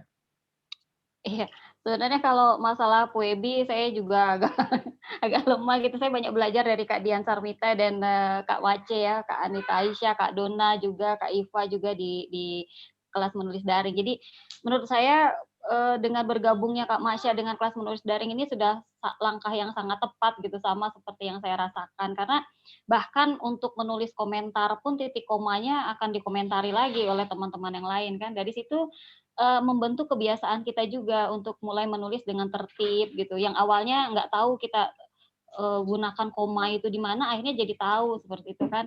Nah itu juga hal yang sangat saya syukuri dengan bergabung di kelas menulis daring gitu kan. Nah kemudian untuk latihan lagi selain berlatih di kolom komentar di kelas menulis daring, mungkin Kak Masya juga bisa membaca buku-buku ini ya tentang puebi begitu, atau misalnya setiap kali Kak Masya menulis dicari dikonfirmasi ke Google atau ke apa, sudah betul nggak penulisannya. Yang paling mudah ini kita instalkan KBBI daring untuk mengecek kosakata. Nah kalau untuk titik komanya kan ke puebi gitu. Misalnya kalau saya juga sering begitu ya, apalagi setelah bergabung dengan elipsis, ketika saya ragu ini harusnya titik atau koma, saya searching aja, googling gitu. Nah mana nanti yang kita pakai itu dari sumber terpercaya gitu. Sumber terpercaya itu maksudnya kalau tidak KBBI, puebi, Ivan Lanin kalau sekarang kan gitu. Kemudian juga ada dari sumber yang lain, media terpercaya seperti Kompas misalnya, itu bisa kita jadikan acuan untuk penulisan tanda baca seperti itu. Jadi kalau ragu langsung googling dulu gitu. Jadi jangan buru-buru melempar sebelum kita suasunting kan, seperti itu gitu. Mungkin itu Kak Masya. Bang Jambak mungkin. Terima kasih Bang Jambak. Mungkin mau menambahkan bagaimana menyiasati kesalahan tanda baca, ejaan dan lain sebagainya ya. Karena Kak Masya ini salah satu peserta yang saya kira luar biasa produktif ya, dan memang berkali-kali diingatkan tim kreatif, saya pun sering mengingatkan di kelas, tapi Kak Masya semangatnya cukup luar biasa. Nah, saya salut, saya memberikan apresiasi ya, karena dari koreksi teman-teman itu ya lambat laun tulisan-tulisan Kak Masya saya lihat semakin membaik ya. Silakan Bang Jambak kalau ada yang mau menambahkan tentang Kak Masya. Iya Bang, yang disampaikan oleh Kak Ayu tadi udah tepat sih Bang. Ada tiga hal yang patut kita percayai sekarang di luar dengan rukun iman ya, terkait dengan kepenulisan. Itu ada KBBI, ada PWB, terus ada Ivan Lanin. Nah kalau saya ada tambah satu lagi Bang, Mace Anita Aisyah. Jadi di sini bisa kita bilang manfaatkan teman dalam artian yang positif gitu. Ya, apa gunanya berteman kalau nggak bisa dimanfaatkan kan gitu ya. Alhamdulillah di kelas menulis daring kita dianugerahi dengan peserta yang sangat rasa ingin tahunya tinggi dan juga rasa ingin belajarnya tinggi. Itu Mace Anita Aisyah, dan saya memanfaatkan di situ Bang. Kalau saya juga bisa dibilang termasuk yang malas dan agak lambat untuk bisa memahami terkait dengan PWB. Nah, jadi trik saya untuk bisa mempercepat memahami ya dengan saya minta tolong sama Mace gitu ya. Biasanya penjelasan dari Mace itu lebih tepat sasaran dan tidak berbelit-belit. Baik. Saya lihat Mace senyum-senyum ya. Oh, Mace ada ya Bang? Ada nggak? Tadi saya lihat ada ya. Mohon maaf Mace. Baik, terima kasih Mace. Jadi di kelas menulis daring kita punya polisi bahasa ya, saya mengistilahkan demikian. Bahasa ada Kak Anita Aisyah, Kak Dian Sarmita ya, dan beberapa lainnya. Saya mengucapkan terima kasih. Saya mengucapkan terima kasih karena tim kreatif ini kehadirannya ya, termasuk Kak Ayu dan lain sebagainya, itu memberikan dorongan kepada peserta untuk memperbaiki karya, termasuk karya Kak Masya di Jakarta yang awal-awalnya ketika gabung di kelas menulis daring sepertinya memang tanpa pembacaan ulang, atau kalaupun pembacaan ulang tapi tentu perlu memperkuat PUB dan lain sebagainya ya. Intinya Kak Masya dan teman-teman kelas menulis daring ketika menulis tahapan-tahapan proses menulisnya perlu diperhatikan. tahap pertama menulis, kemudian tahap kedua pembacaan ulang, baca lagi, ya. Lalu serahkan kepada teman-teman yang secara kemampuan berbahasanya bagus, ya. Tadi Bang Jamba memberikan contoh kalau di kelas tulis daring ada Kak Anita Aisyah. Saya pun naskah-naskah saya pun saya serahkan kepada Kak Anita Aisyah untuk dicermati kembali karena beliau sangat teliti. Terima kasih Kak Anita ya, luar biasa. Mudah-mudahan kelak bisa menjadi pakar bahasa nanti. Amin. Baik, silakan kepada teman-teman lain yang ingin mengajukan pertanyaan, lambaikan tangan ya. Saya bacakan pertanyaan berikutnya dari Malang. Kak Riami, ada Kak Riami di Malang. Izin bertanya kepada Kak Ayu, karena sama-sama wanita, bagaimana menyiasati diksi yang romantis tapi tidak vulgar? Nah, silakan Kak Ayu. Diksi romantis tapi tidak vulgar. Ya. Malam Mbak Ami, aduh pertanyaannya susah ya. Jadi sebenarnya kalau saya lebih suka pakai diksi yang vulgar, tapi diolahnya gimana gitu ya. Seperti itu ya, saya pakai ini caranya Bang Hasan Aspahani, tadi udah sempat saya sebutkan. Jadi saya punya kamus sendiri gitu, kamus diksi. Ketika saya menemukan kosakata yang menarik itu saya tuliskan, kemudian nanti saya kawin-kawinkan gitu. Nah dari situ mungkin bisa jadi salah satu inspirasi untuk mengambil diksi mana yang cocok gitu untuk milih-milih diksi gitu. Jadi ketika mau nulis puisi itu saya buka buku itu, saya lihat-lihat mana ya yang cocok untuk digunakan gitu. Jadi kalau untuk menyiasatinya sih kalau menurut saya bergantung pada ini ya, rasa kita sendiri gitu, gimana nyamannya gitu. Ada puisi saya gunakan diksi seperti ini, dari celah kakinya adalah dupa semantra doa pada segala cuaca gitu. Jadi saya menggunakan diksi celah kaki yang maksudnya kan ke itu ya, hal yang bisa diungkapkan dengan lebih vulgar gitu. Itu pun menurut saya sudah, kalau orang ke celah kaki pasti kan persepsinya pasti ke sesuatu yang itu gitu. Nah jadi itu barangkali kalau cara yang saya lakukan itu, saya mencari-cari diksi seperti itu, memadu-madankan gimana rasanya supaya terasa romantis dan tidak terasa vulgar, lebih terasa lembut seperti itu. Jadi ada ini ya, rasa aja gitu, rasa-rasa oleh penulisnya sendiri. Saya yakin Mbak Ami ini lebih hebat ini dari saya nulis puisinya, Bang. Luar biasa Mbak Ami ini. Terima kasih Kak Ayu. Bang Jamba mau menambahkan? Dipersilakan. Agar diksi-diksi cerpen Bang Jamba tidak vulgar barangkali. Atau bagaimana mendefinisikan diksi vulgar yang dimaksud oleh Kak Riami? Ya, apakah seorang penulis tidak boleh menulis diksi-diksi vulgar? Ini juga menjadi menarik ketika didiskusikan ya, akan menjadi dialektika nanti. Silakan. Kalau saya sih mungkin lebih kepada ini Bang, trik untuk memilih puisi diksi biar nggak vulgar itu lebih kepada tanggung jawab moral saya sih Bang. Ketika tulisan saya dibaca oleh banyak orang, kalau dulu sih saya suka menggunakan bahasa-bahasa yang cukup vulgar dan juga kasar, tapi belakangan ini saya lebih mengacu kepada tulisan-tulisan yang bernada satir dan juga sindiran. Nah, itu lebih kepada saya merasa saya punya tanggung jawab moral ketika karya saya dibaca oleh orang dan dilakukan atau diamalkan oleh orang tersebut.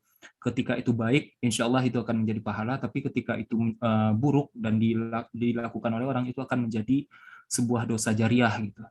Nah, jadi saya memang bukan orang yang agamis dan juga bukan orang yang religius, tapi lebih kepada merasa saya tidak bakalan muda selamanya. Mungkin suatu saat nanti ketika saya sudah tua, anak-anak saya akan membaca tulisan-tulisan saya, dan ini merupakan satu hal yang buruk juga ketika kita meninggalkan suatu tulisan yang rasanya tidak pantas untuk dibaca oleh anak-anak saya gitu Bang. Jadi mungkin itu aja sih Bang. Baik, terima kasih Bang Jamba. Bang Jamba membahas dari sisi tanggung jawab moral ketika seorang pengarang, seorang penulis, penyair, sastrawan menulis ya, karena tentu saja tulisan kita itu ya kalau ya macam-macam doktrin agama, adat, moral dan lain sebagainya itu akan bisa diperdebatkan ya. Nah, kembali kepada si penulis, apakah mau menulis dengan diksi-diksi vulgar, sarkas atau lain sebagainya, santun dan lain sebagainya, itu akan membentuk karakter si penulis. Ketika membaca tulisan A, tentu akan terbaca karakternya seperti apa. Tulisan B akan terbaca juga pengarangnya seperti apa. Karena proses kreatif pengarang, karakteristik si pengarang akan berpengaruh pada karya-karyanya. Juga bahan bacaan yang dia baca juga akan berpengaruh bagi karya-karyanya. Baik, dari Kak Riami di Malang, kita ke Parung. Ke Parung ada Kak Nita. Bang Jambak dan Kak Ayu, bagaimana cara membangkitkan semangat menulis ketika rasa jenuh datang? Ya, writer block ya. Atau bagaimana cara mempertahankan terus semangat dalam menulis sehingga ya tidak pernah kena lelah ya, tidak pernah berhenti untuk menulis. Kak Ayu dulu, silakan. Ya, mungkin tadi sempat diulas juga ya di pertanyaan sebelumnya. Jadi awalnya saya mau menulis itu seperti kata Bobby De Porter itu kan ambak dulu ya, apa manfaatnya bagiku gitu. Jadi saya tanya dulu kepada diri saya sendiri, menulis saya ini menulis untuk apa gitu kan. Jadi ketika saya sudah dapatkan jawabannya tadi yang pertama kan sebagai terapi bagi diri saya begitu kan, karena dengan menulis itu saya bisa mengungkapkan segala keresahan-keresahan, kegelisahan-kegelisahan gitu. Ada hal yang belum selesai yang sepertinya ingin saya utarakan gitu. Dengan cara apa? Saya memilih jalan puisi gitu kan. Jadi apa manfaatnya dulu bagi saya. Kemudian untuk mempertahankannya tentu kan kita mengalami fluktuasi gitu ya. Kadang semangat, kadang enggak. Itu tadi kalau saya mungkin ketika saya sudah jemu atau tidak tahu lagi apa yang mesti ditulis, saya membaca. Gitu. Kemudian selain membaca, saya melakukan aktivitas yang lain atau supaya untuk mengalihkan kejemuan atau apa ya, supaya nggak stres gitu. Nulis itu kan untuk hal yang menyenangkan gitu, mengembalikan mood seperti itu. Mungkin kalau caranya sih masing-masing dari kita itu yang bisa menjawabnya gitu ya, yang cocok untuk kita apa seperti itu. Kalau saya sih seperti itu, atau saya pergi gitu ya, karena kami punya kebiasaan dengan saya dan anak-anak itu untuk jalan-jalan aja gitu, sekedar putar-putar kota hanya untuk melihat-lihat gitu kan, duduk-duduk di tepi sawah misalnya seperti itu, bersepeda, melakukan olahraga atau bercocok tanam, mungkin itu bisa dilakukan sekedar untuk menghilangkan kejemuan. Setelah itu kita kembali lagi bertanya kembali gitu kan, kita mau menulis nih untuk apa yang ingin kita kejar sebenarnya dari menulis itu kan. Sebenarnya semuanya akan kembali untuk diri sendiri gitu. Jadi menulis itu kan sebenarnya untuk diri sendiri, dan ketika kita mendapatkan prestasi dari penulisan kita itu kan untuk diri sendiri juga gitu. Nah, kemudian kalau mengenai cara mengatasi writer's block juga ini kan sudah ada dalam YouTube-nya Bang Subhan ya, itu saya tonton juga gitu. Kadang-kadang nggak cuma sekali, ketika mendapat kemandegan lagi supaya dapat motivasi lagi ya kita lihat lagi gitu, kita tonton lagi, atau dalam komunitas tadi yang bisa membangkitkan semangat gitu, bergabung dengan komunitas yang bisa memberikan kita motivasi yang baik, yang positif supaya kita semangat lagi.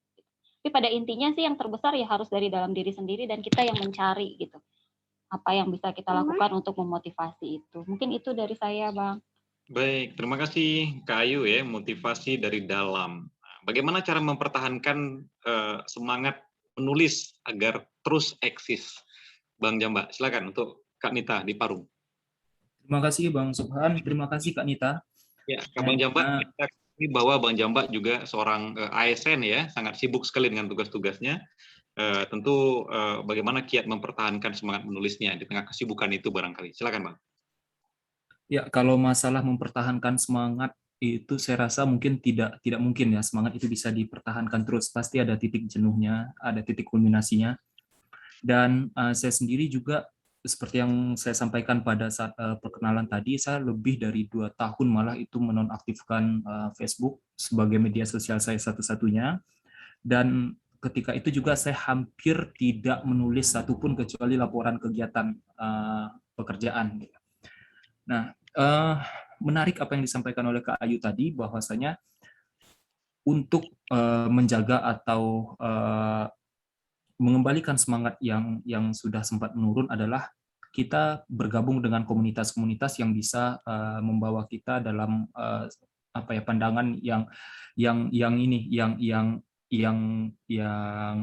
memberikan pandangan-pandangan yang gimana ya bahasanya, visinya itu sama loh. Intinya adalah kita tuh memiliki satu visi dan cita-cita kita sama. Berarti ketika kita merasakan lemah semangat tadi ya ada yang mengingatkan kita. Tapi memang yang terpenting adalah di diri kita sendiri, seperti yang disampaikan oleh Kak Ayu tadi. Kita perlu mempertanyakan kembali kita itu nulis untuk apa dan untuk siapa. Nah, hal itu juga saya lakukan untuk diri saya sendiri. Saya sering mempertanyakan sebenarnya saya nulis untuk apa.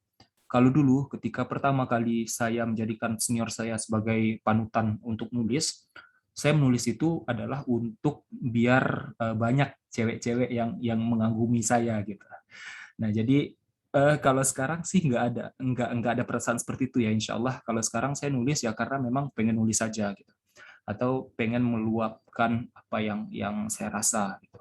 Dan penting kita untuk istirahat dulu. Bang Subhan sering kali bilang seperti ini, kalau misalkan kita bosan, ya udah tutup laptop, kita istirahat, pergi jalan-jalan, pergi nonton bioskop, atau lakukan aktivitas yang membuat kita senang gitu. Nah, jadi ketika kita writer's block, ya udah kita istirahat dulu aja. Tapi ya jangan istirahat untuk selamanya gitu. Ada masa-masa ketika kita pada saat istirahat itu kita akan mempertanyakan kembali tekad dan juga keinginan kita terkait dengan kepenulisan. Apakah kita memang benar-benar ingin nulis atau kita ingin gagah-gagahan aja gitu. Biasanya ketika kita memang ingin benar-benar nulis ya bergabung ataupun tidak dengan suatu komunitas ya kita bakalan nulis lagi. Tapi kalau kita gagah-gagahan aja, walaupun kita bergabung dengan komunitas yang sehebat apapun dan siapapun tokoh-tokoh di sana yang orang-orang besar sekalipun ya kita nggak bakalan nulis lagi gitu. Nah, ini sebelumnya mohon maaf ini bukan untuk mengajari teman-teman semua, tapi ini lebih kepada apa yang saya lakukan dan ini juga nasihat untuk saya sendiri gitu. Nah, mungkin itu Bang yang bisa saya sampaikan Bang. Baik, terima kasih Bang Jamba, luar biasa ya. Baik, kita ke Aceh. Di Aceh ada Pak Zab Bransah. Silakan Pak Zab, aktifkan videonya. Halo Pak Zab, masih bergabung? Diaktifkan mikrofonnya. Tim kreatif, apakah Pak Zab masih berada di ruang kita, ruang kelas kita? Masih. Masih. Silakan Pak Zab.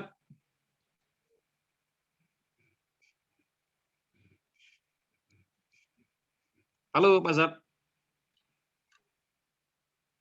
Sepertinya gangguan sinyal atau sedang apa? Ya, kita alihkan dulu sementara ke penanya berikutnya. Ada Kak Dila. Kak Dila di mana ini? Ketika Bang Jamba, ketika menulis cerpen, inspirasinya dari mana saja? Apakah ada target menulis setiap hari? Dalam bentuk karya apa saja, Bang? Untuk Kak Ayu, diksi dalam puisinya bagus sekali, Kak Ayu. Bagaimana cara Kak Ayu bisa merangkaikan diksi yang mengalir itu? Oke, silakan Bang Jamba.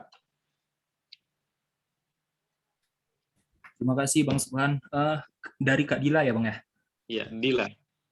Terima kasih Kak Dila atas pertanyaannya terkait dengan inspirasi. Kalau saya sih bisa dari mana aja Kak.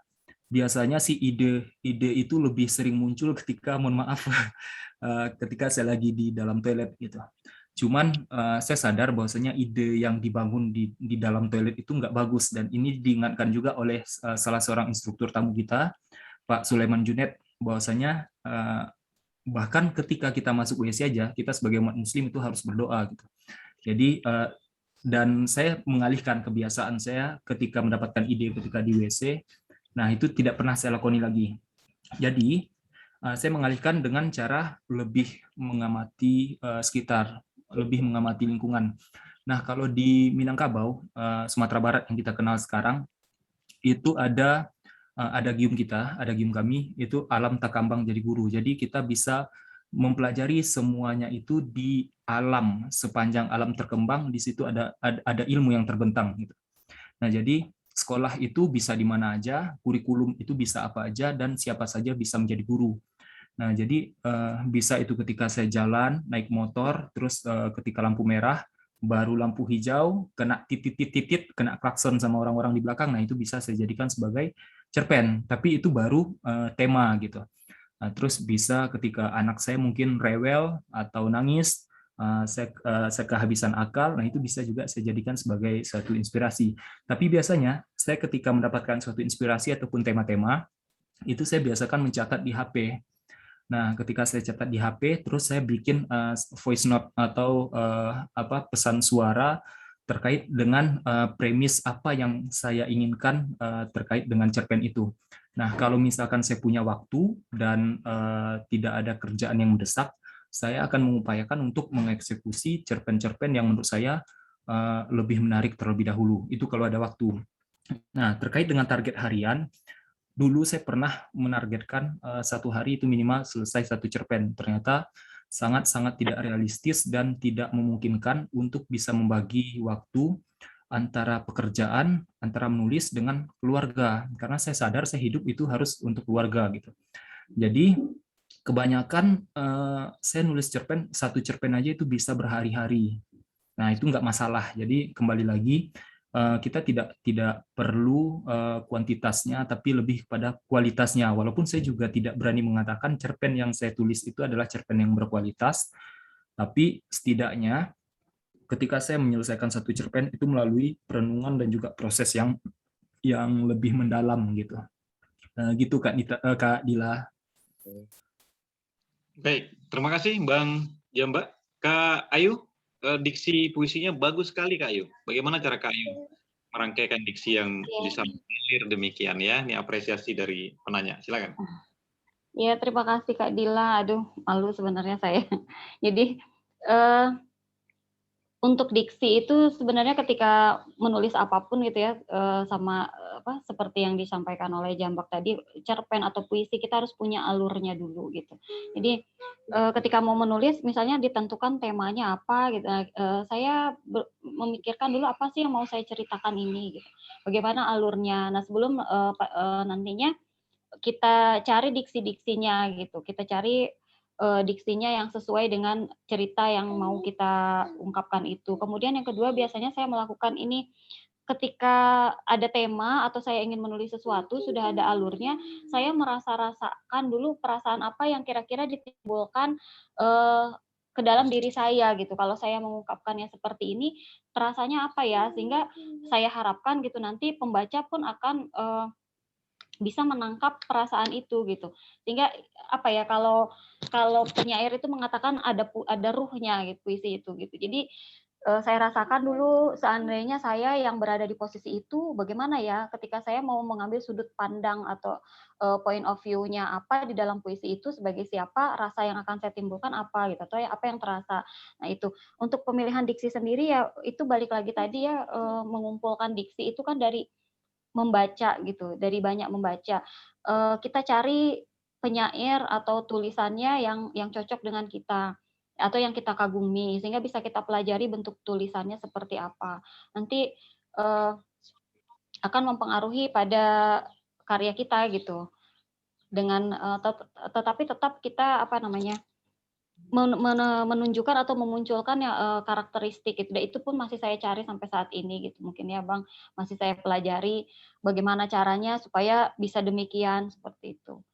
Intinya tahu dulu apa yang mau kita ceritakan, dari sudut pandang mana kita mau bercerita seperti itu, dan kita cari rasanya supaya ditangkap setidaknya, mudah-mudahan yang kita tulis itu rasa yang kita rasakan tertulis oleh pembaca. Kemudian satu lagi, setelah nulis puisi itu saya baca ulang, baca nyaring gitu ya, baca ulang. Ketika dibaca kalau terasanya nggak enak atau ada yang janggal, berarti saya ganti biasanya gitu. Biasanya kalau saya baca sendiri pun rasanya janggal, ada yang nggak beres berarti gitu. Jadi saya ganti, saya endapkan lagi seperti itu. Mudah-mudahan Kak Dila, saya juga bingung jawabnya Kak. Terima kasih Kak Ayu, demikian Kak Dila ya. Ya. Tetap di Aceh bagaimana? Silakan. Mantap gila. Assalamualaikum. Pak Zab, silakan. Assalamualaikum. Waalaikumsalam. Silakan Pak Zab. Ya, terima kasih pada Pak Subhan. Pertanyaan yang kita ajukan untuk Mbak Ayu dan Mas WS Jambak. Barangkali pengalaman kita tentu sama. Jadi dengan Mbak Ayu, bagaimana nanti satu karya kita diapresiasi, misalnya pengalaman yang sering dikirim. Tentu saja untuk hasil yang sudah kita tulis itu sebuah karya untuk dipublis, dan bagaimana dengan pada saat kita dikritik, siap enggak kita itu sebuah karya untuk dipublis dan hak milik masyarakat sastra. Itu untuk Mbak Ayu. Kemudian untuk WS Mas Jambak ya. Terima kasih. Assalamualaikum. Salam kenal kembali dari Riau apa Jambi nih? Riau ya. Jambi. Ya, hal ini juga sama pengalaman kita. Riau. Mas Jambak sebagai pegawai negeri sipil, bagaimana membagi waktu dalam menulis ini dan untuk mempublis sebuah karya untuk di media massa. Ya, terima kasih Pak. Terima kasih Pak Subhan karena terganggu situasi ini mikrofon saya. Baik, terima kasih Pak Zab. Teman-teman, Pak Zab adalah guru dan penulis ya senior juga di Aceh ya. Beliau aktif di banyak kegiatan sastra dan terima kasih Pak Zab bergabung di kelas menulis daring. Mudah-mudahan memotivasi teman-teman lainnya. Kak Ayu, bagaimana menyikapi kritik ketika karya-karya Kak Ayu dikritik, dikuliti, dibantai dalam tanda petik ya? Nah, bagaimana sikap Kak Ayu menghadapi itu? Dan Bang Jamba, bagaimana kiat membagi waktu antara pekerjaan karena ASN, ya keluarga, anak dan lain sebagainya dan menulis? Silakan Kak Ayu. Iya, kalau dikritik itu sudah biasa ya, karena di komunitas saya yang lain itu kelas puisi Bekasi sama dengan di KMD juga, ketika kita melempar karya kemudian dikuliti dan dikritik ya mau nggak mau kita harus siap gitu, karena kan itu sudah menjadi resiko kita, istilahnya ajang uji nyali tadi dan uji mental begitu. Kalau kita siap melempar karya ya harus siap untuk dikritik. Nah, dengan besar hati kalau kritiknya itu memang betul gitu ya, kan mereka mengapresiasi dari sudut pandang pembaca gitu. Sementara saya menulis. Jadi supaya ada benang merah dengan apa yang saya maksudkan dalam puisi saya gitu. Kan kritik teman-teman juga membangun karya saya supaya bisa jadi lebih baik lagi. Saya jadi tahu, oh dari persepsi pembaca ternyata mereka mengapresiasinya seperti ini. Ternyata ada yang tidak tersampaikan dalam puisi saya yang menjadi kegelisahan dari pembaca seperti itu. Jadi siapkan mentalnya gitu dengan seringnya kita berdiskusi atau karya kita dikritisi itu lambat laun yang awalnya sedih atau kecewa misalnya ya mentalnya belum terlatih gitu, lama-lama ya akan terbiasa gitu. Seperti itu sih Pak Zab. Jadi ya memang harus kuat mental gitu. Walaupun misalnya begini, kritik yang disampaikan itu kan ada beda-beda orang ya.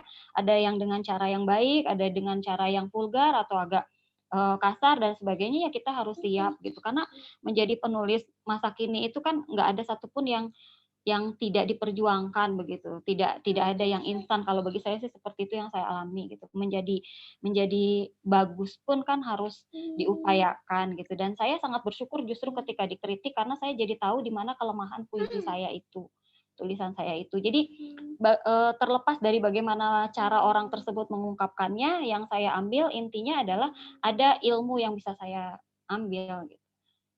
Nggak usah dimasukin ke hati kalau cara berbicaranya nggak enak atau gimana gitu aja sih. Saya mempersiapkan mental saya seperti itu mungkin Bang.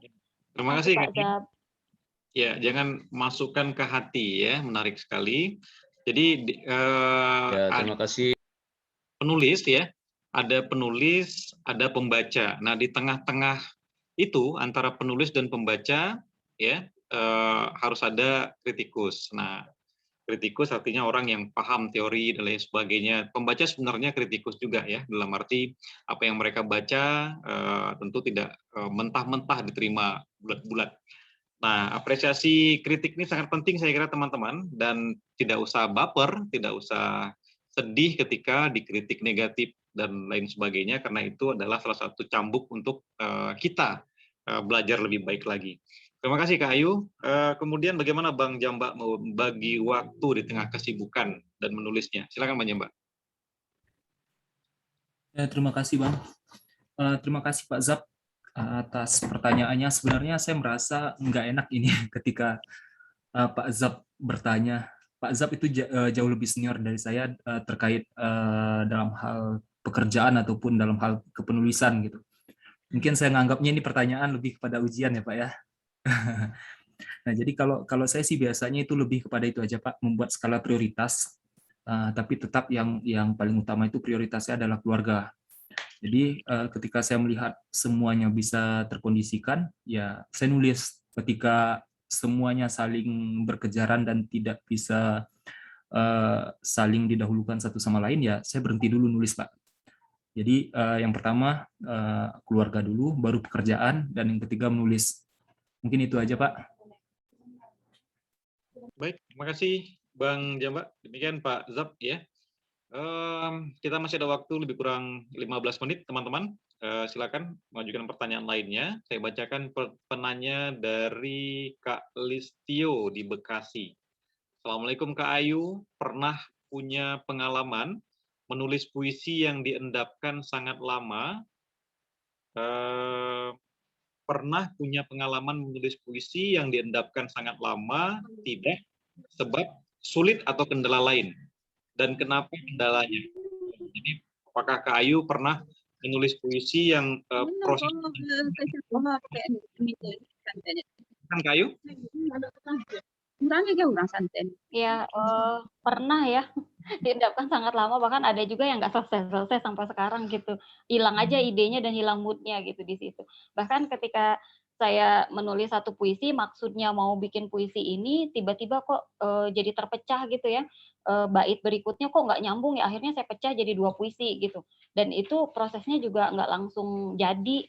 Seperti itu, ketika ada moodnya saya terusin, ketika nggak ada ya saya biarkan gitu, saya endapkan sambil sayanya membaca-baca lagi literasi atau literatur yang mungkin bisa mendukung saya untuk melanjutkan ide puisi itu gitu Bang. Jadi kesulitannya yaitu misalnya mandek, nggak tahu lagi apa yang mau dituliskan atau udah nggak tahu lagi milih diksinya apa gitu yang sesuai dengan puisi itu. Jadi akhirnya saya simpan dulu, mohon maaf. Saya simpan dulu, saya endapkan dulu, baru kalau misalnya ada idenya kembali yang berhubungan dengan puisi itu saya lanjutkan. Kalau enggak, ya biasanya saya loncat-loncat gitu idenya, Bang. Ketika menulis itu nggak nyambung, saya jadiin yang saya potong-potong, jadi akhirnya beberapa puisi, padahal awalnya cuma mau bikin 1 gitu, tapi itu pun waktunya nggak langsung selesai. Baik. Ya, baik. Terima kasih. Ada proses pengendapan ya, ada proses ya inkubasi. Kalau di rumah sakit itu ketika bayi lahir ada alat penghangat tubuh si bayi namanya inkubator. Nah, dalam proses menulis ada proses inkubasi. Jadi naskah teman-teman, naskah kita ya, sebelum diterbitkan ya masukkan ke dalam proses inkubasi. Pengendapan ya direnungkan, dibaca ulang, apakah layak ini apakah naskah ini menarik atau tidak, cocok atau tidak untuk media A, B, dan seterusnya, atau bermanfaat ketika orang baca atau tidak, begitu. Nah, itu proses inkubasi. Terima kasih Kak Ayu, dan selanjutnya saya berikan kesempatan kepada Bang Reski di Bogor. Silakan Bang Reski. Assalamualaikum warahmatullahi wabarakatuh, Kak Subhan. Iya, silakan Kak Reski. Ternyata perempuan ya. Iya, silakan. Ya, punten Kak Ayu sama Bang Jambak. Saya kalau dibilang pemula, mungkin masih pra pemulanya lagi. Jadi masih masih playgroup ya kalau sekolahnya. Jadi kalau tentang masalah penulisan, prestasinya dulu masih yang di majalah dinding musola fakultas, terus juga majalah dinding tempat kemarin saya ngajar di sekolah, lalu mengisi kata pengantar dari buku anak-anak saya waktu itu. Itu levelnya SD. Dan belum ada prestasi yang lain. Ya, jadi intinya di sini saya benar-benar pemula banget. Jadi mohon maaf kalau pertanyaannya masih ya masih basic banget gitu, Kayu sama Bang Jamba. Jadi di sini apa yang mau saya tanyain mengenai tentang ide kepenulisan itu memang mengikatnya adalah dengan menulis atau tadi kata Bang Jamba setidaknya ada dibuat voice recordnya. Saya sudah ngerjain, tapi tetap aja belum ada tulisan yang berhasil saya rampungkan. Jadi itu masih semuanya bahan apa ya, masih bahan yang berserakan di note di HP, lalu coret-coretan yang sehabis dicoret saya udah lupa apa isinya karena nggak dikembangkan. Kenapa? Karena memang semua yang tertangkap itu beda-beda, karena ya mungkin Kak Ayu sebagai ibu rumah tangga juga ya paham banget kalau pikirannya ibu-ibu tuh banyak cabangnya. Jadi semuanya itu ditangkap. Akhirnya saya nggak bisa gitu, nggak ngerti gimana cara melebarkannya karena memang mungkin nggak fokus. Nah jadi pertanyaan saya untuk memulai menulis untuk serius gitu, apa perlu kita menentukan genre jenis tulisan kita itu dari awal? Apa tuangkan saja dulu, tapi nyatanya ketika saya tuangkan itu semua nggak ada yang bisa saya selesaikan sampai tuntas gitu. Jadi semuanya masih mentah. Gitu. Mohon gitu kesubahan pertanyaan saya cukup sampai di situ. Mohon pencerahannya dari Kayu, Bang Jambat juga kakak senior lainnya. Terima kasih banyak. Ya, terima kasih kembali Kak Reski di Bogor. Nah, apakah please perlu menentukan genre-nya? Aku minjam ni. Pau ni bilang ber. Apa aku? Kau nak beli apa? Apa ini? Yang bocor mikrofonnya di off kan ya? Silakan. Kak Ayu dulu. Ya, terima kasih Kak Reski. Kalau masalah tidak perlu menentukan genre dulu, saya pikir perlunya ada juga begitu ya. Ketika kita menentukan genre di awal kita mau nulis apa, barangkali bisa membantu kita untuk fokus gitu. Jadi ketika saya menentukan, oh saya ingin fokusnya di puisi nih, genre saya puisi, maka yang akan saya tekuni ya buku-buku puisi gitu. Kan membantu dalam proses saya dalam menulis gitu. Tapi kalaupun misalnya tidak, saya juga pernah begitu kan, saya tulis aja apa yang terlintas, nggak tahu mau dibikin apa, apakah mau dibikin cerpen, apakah ini idenya mau dibikin puisi, atau bahkan esai begitu. Ketika saya menemukan sebuah ide, jadi saya tulis aja idenya tuh kasar kan di HP juga, baru kemudian belakangan karena saya lebih cenderung dan sukanya ke puisi, ya akhirnya jadinya jadi puisi gitu. Jadi kalau masalah perlu nggak perlu, perlu juga begitu ya. Tapi kalaupun tidak, seperti yang sudah dilakukan sama Kak Reski itu betul dituliskan sebagai draft, nanti kita olah lagi itu akan kita buat apa gitu, sesuai dengan barangkali yang lebih dominan untuk Kak Reski itu kemana misalnya, atau idenya ini lebih mudah untuk dijadikan cerpen, mungkin bisa jadi cerpen. Tapi kalau saya sendiri sih nggak apa ya, susah sekali rasanya buat cerpen dengan bahasa yang demikian panjang itu. Jadi saya lebih ke puisi itu juga salah satu faktornya gitu. Saya sulit menuangkan dengan ide atau gagasan dengan kalimat-kalimat yang panjang. Itu sih mungkin bisa ditambah sama Jambak nanti. Kalau saya, Kak. Bahkan terima kasih Kak Ayu.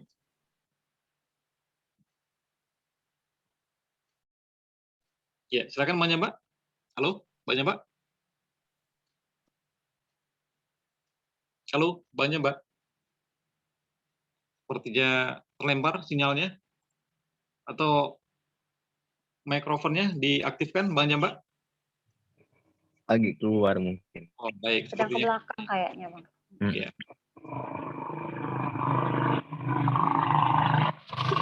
Ada Kak Fatati di Mojokerto ya.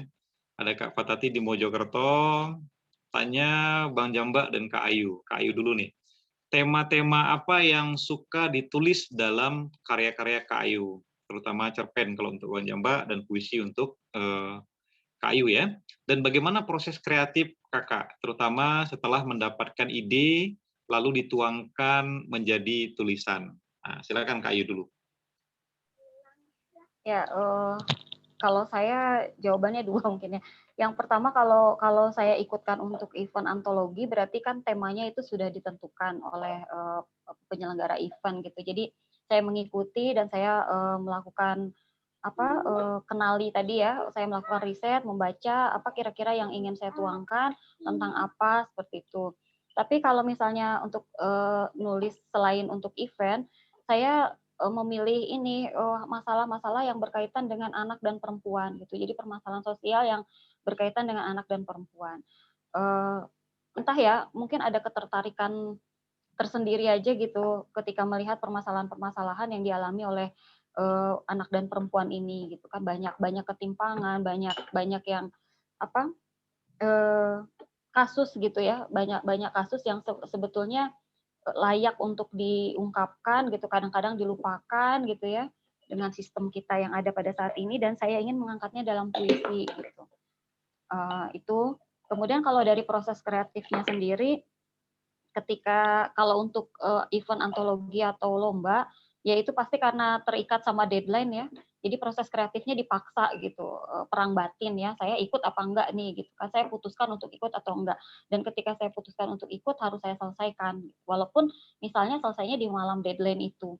Dan ketika selesai di malam deadline dan belum sempat saya endapkan, yaitu nekatnya tadi yang diperbesar, saya kirimkan aja entah layak, entah enggak, terserah deh kuratornya gitu kan. Nah, seperti itu. Jadi rezekinya lolos antologi ya alhamdulillah, kalau tidak ya sudah begitu kan. Nah, itu. Kalau proses kreatif yang lain, ketika saya dapatkan ide ya sudah disampaikan tadi ya, dicatat dulu idenya. Seringnya sih tidak selesai ketika dapat ide langsung selesai gitu.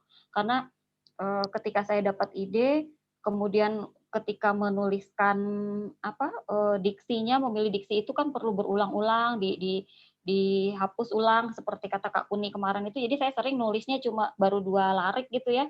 Kemudian saya hapus lagi selarik gitu. Nulisnya baru sekian, saya hapus lagi ya. Seperti itu juga prosesnya sih.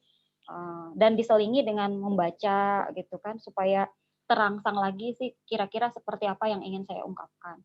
Jadi sambil menulis puisi itu tersebar juga buku-buku di sekitar saya gitu, atau Google-nya selalu on gitu. Kalau saya prosesnya begitu Kak gitu. Jadi agak sulit juga sebenarnya. Saya bukan tipe orang yang duduk di mana langsung langsung bisa jadi satu puisi, enggak juga sih sebenarnya gitu. Kadang-kadang aja bisa begitu. Terlebih lagi karena tadi kesibukan kita multi peran itu ya, mengajar, bekerja, di rumah tangga, anak dan sebagainya, apalagi saya punya anak kecil, jadi waktu untuk duduk senggang lamanya itu juga susah. Makanya terpotong-potong juga prosesnya gitu. Karena melihat dari waktu kita juga seperti itu sih. Silakan Bang. Ya, baik, terima kasih Kak Ayu ya. Bang Jamba sudah aktif kembali? Halo, Bang Jamba? Sepertinya masih ke belakang ya. Baik, begitu Kak Fatati ya, terkait dengan tema teman-teman, memang sebaiknya harus tema-tema di luar kamar ya. Tema-tema di luar kamar artinya di sekitar kita banyak sekali persoalan-persoalan sosial yang perlu kita kutip, pungut, kita olah menjadi realitas sastra. Nah, realitas sosial itulah yang kita ambil. Ada anak di jalanan yang mencari nafkah dengan mengamen barangkali, atau ada penggusuran, ada perang di beberapa negara, ya pandemi dan lain sebagainya. Kalau karya-karya kamar, puisi-puisi kamar, cerpen-cerpen kamar ya, persoalan aku, dia dan kita, hanya persoalan-persoalan itu. Tema-tema cinta juga sudah terlalu banyak. Bukan berarti tema-tema cinta tidak boleh ditulis, silakan saja, apalagi bagi penulis-penulis pemula yang pubertas terutama ya, yang pubertas, bahwa yang sedang asmara, jatuh cinta itu paling mudah untuk jadi penulis, kata orang demikian. Dan memang begitu. Tapi cinta adalah bumbu dalam karya, bukan tujuan, karena dia hanya pelengkap saja sehingga karya itu bisa menarik, bisa memberikan hiburan dan lain sebagainya. Tapi kekuatannya adalah bagaimana karya itu bisa mengutip persoalan-persoalan sosial yang terjadi di sekitar kita. Begitu poin penting yang disampaikan oleh Kak Ayu tadi. Kita punya waktu 8 menit untuk closing terakhir. Ya, Bang Jamba sudah bergabung? Halo? Masih ke belakang? Ya, baik. Silakan Kak Ayu untuk closing penutupnya. Closingnya apa ya?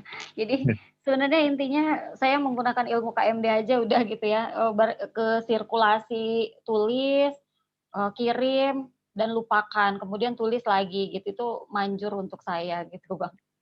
Sebenarnya itu aja sih. Baik, tulis, kirim, dan lupakan. Ya, tulis sebanyak-banyak, kirim kemana saja, ya, media-media tujuan. Lalu setelah dikirim, lupakan. Enggak mau, iya. Tidak usah diingat-ingat, ya, tidak usah diingat-ingat. Tapi tulis yang baru, kirim lagi, tulis baru, kirim lagi, dan tunggu kejutan. Kejutan di sini dalam arti bisa diterima, diterbitkan, dapat reward, award, dan lain sebagainya, atau kejutan ditolak. Nah, ketika ditolak ya tentu jangan buat lagi, tulis lagi, dan lupakan kembali. Oke, Bang Jambak, seperti sudah bergabung, silakan untuk closing terakhir, Bang Jambak. Halo, Bang Jambak? Ya, sepertinya sedang ada si kecil ya. Ada si kecil, Bang Jambak. Baik, terima kasih untuk dua instruktur pendamping kita pada malam hari ini, Bang WS Jambak, ASN, dan peserta kelas menulis daring di Pekanbaru, penulis cerpen, dan Kak Ayu, Kak Ardi, guru dan penyair di Payakumbuh.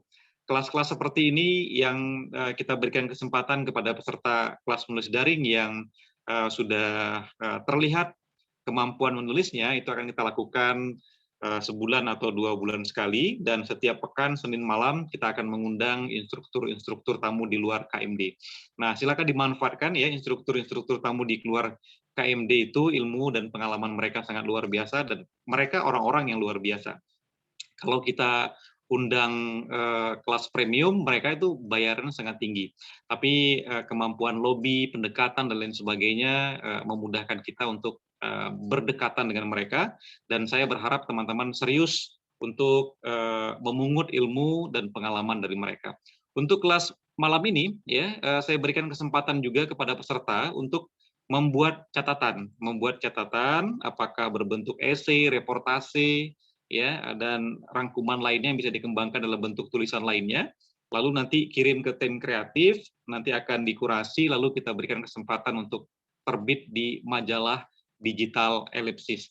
Majalah Digital Ellipsis ini, teman-teman, adalah milik Anda. Milik Anda, silakan dimanfaatkan sebagai batu loncatan. Kalau sudah mahir, nanti silakan untuk lompat ke media-media arus utama lainnya, terutama media-media nasional.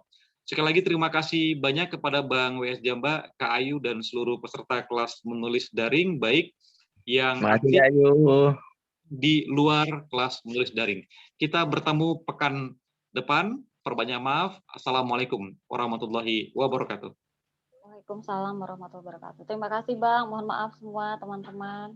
Kak Ayu, waalaikumsalam. Baik, kembali kepada tim kreatif ya. Silakan.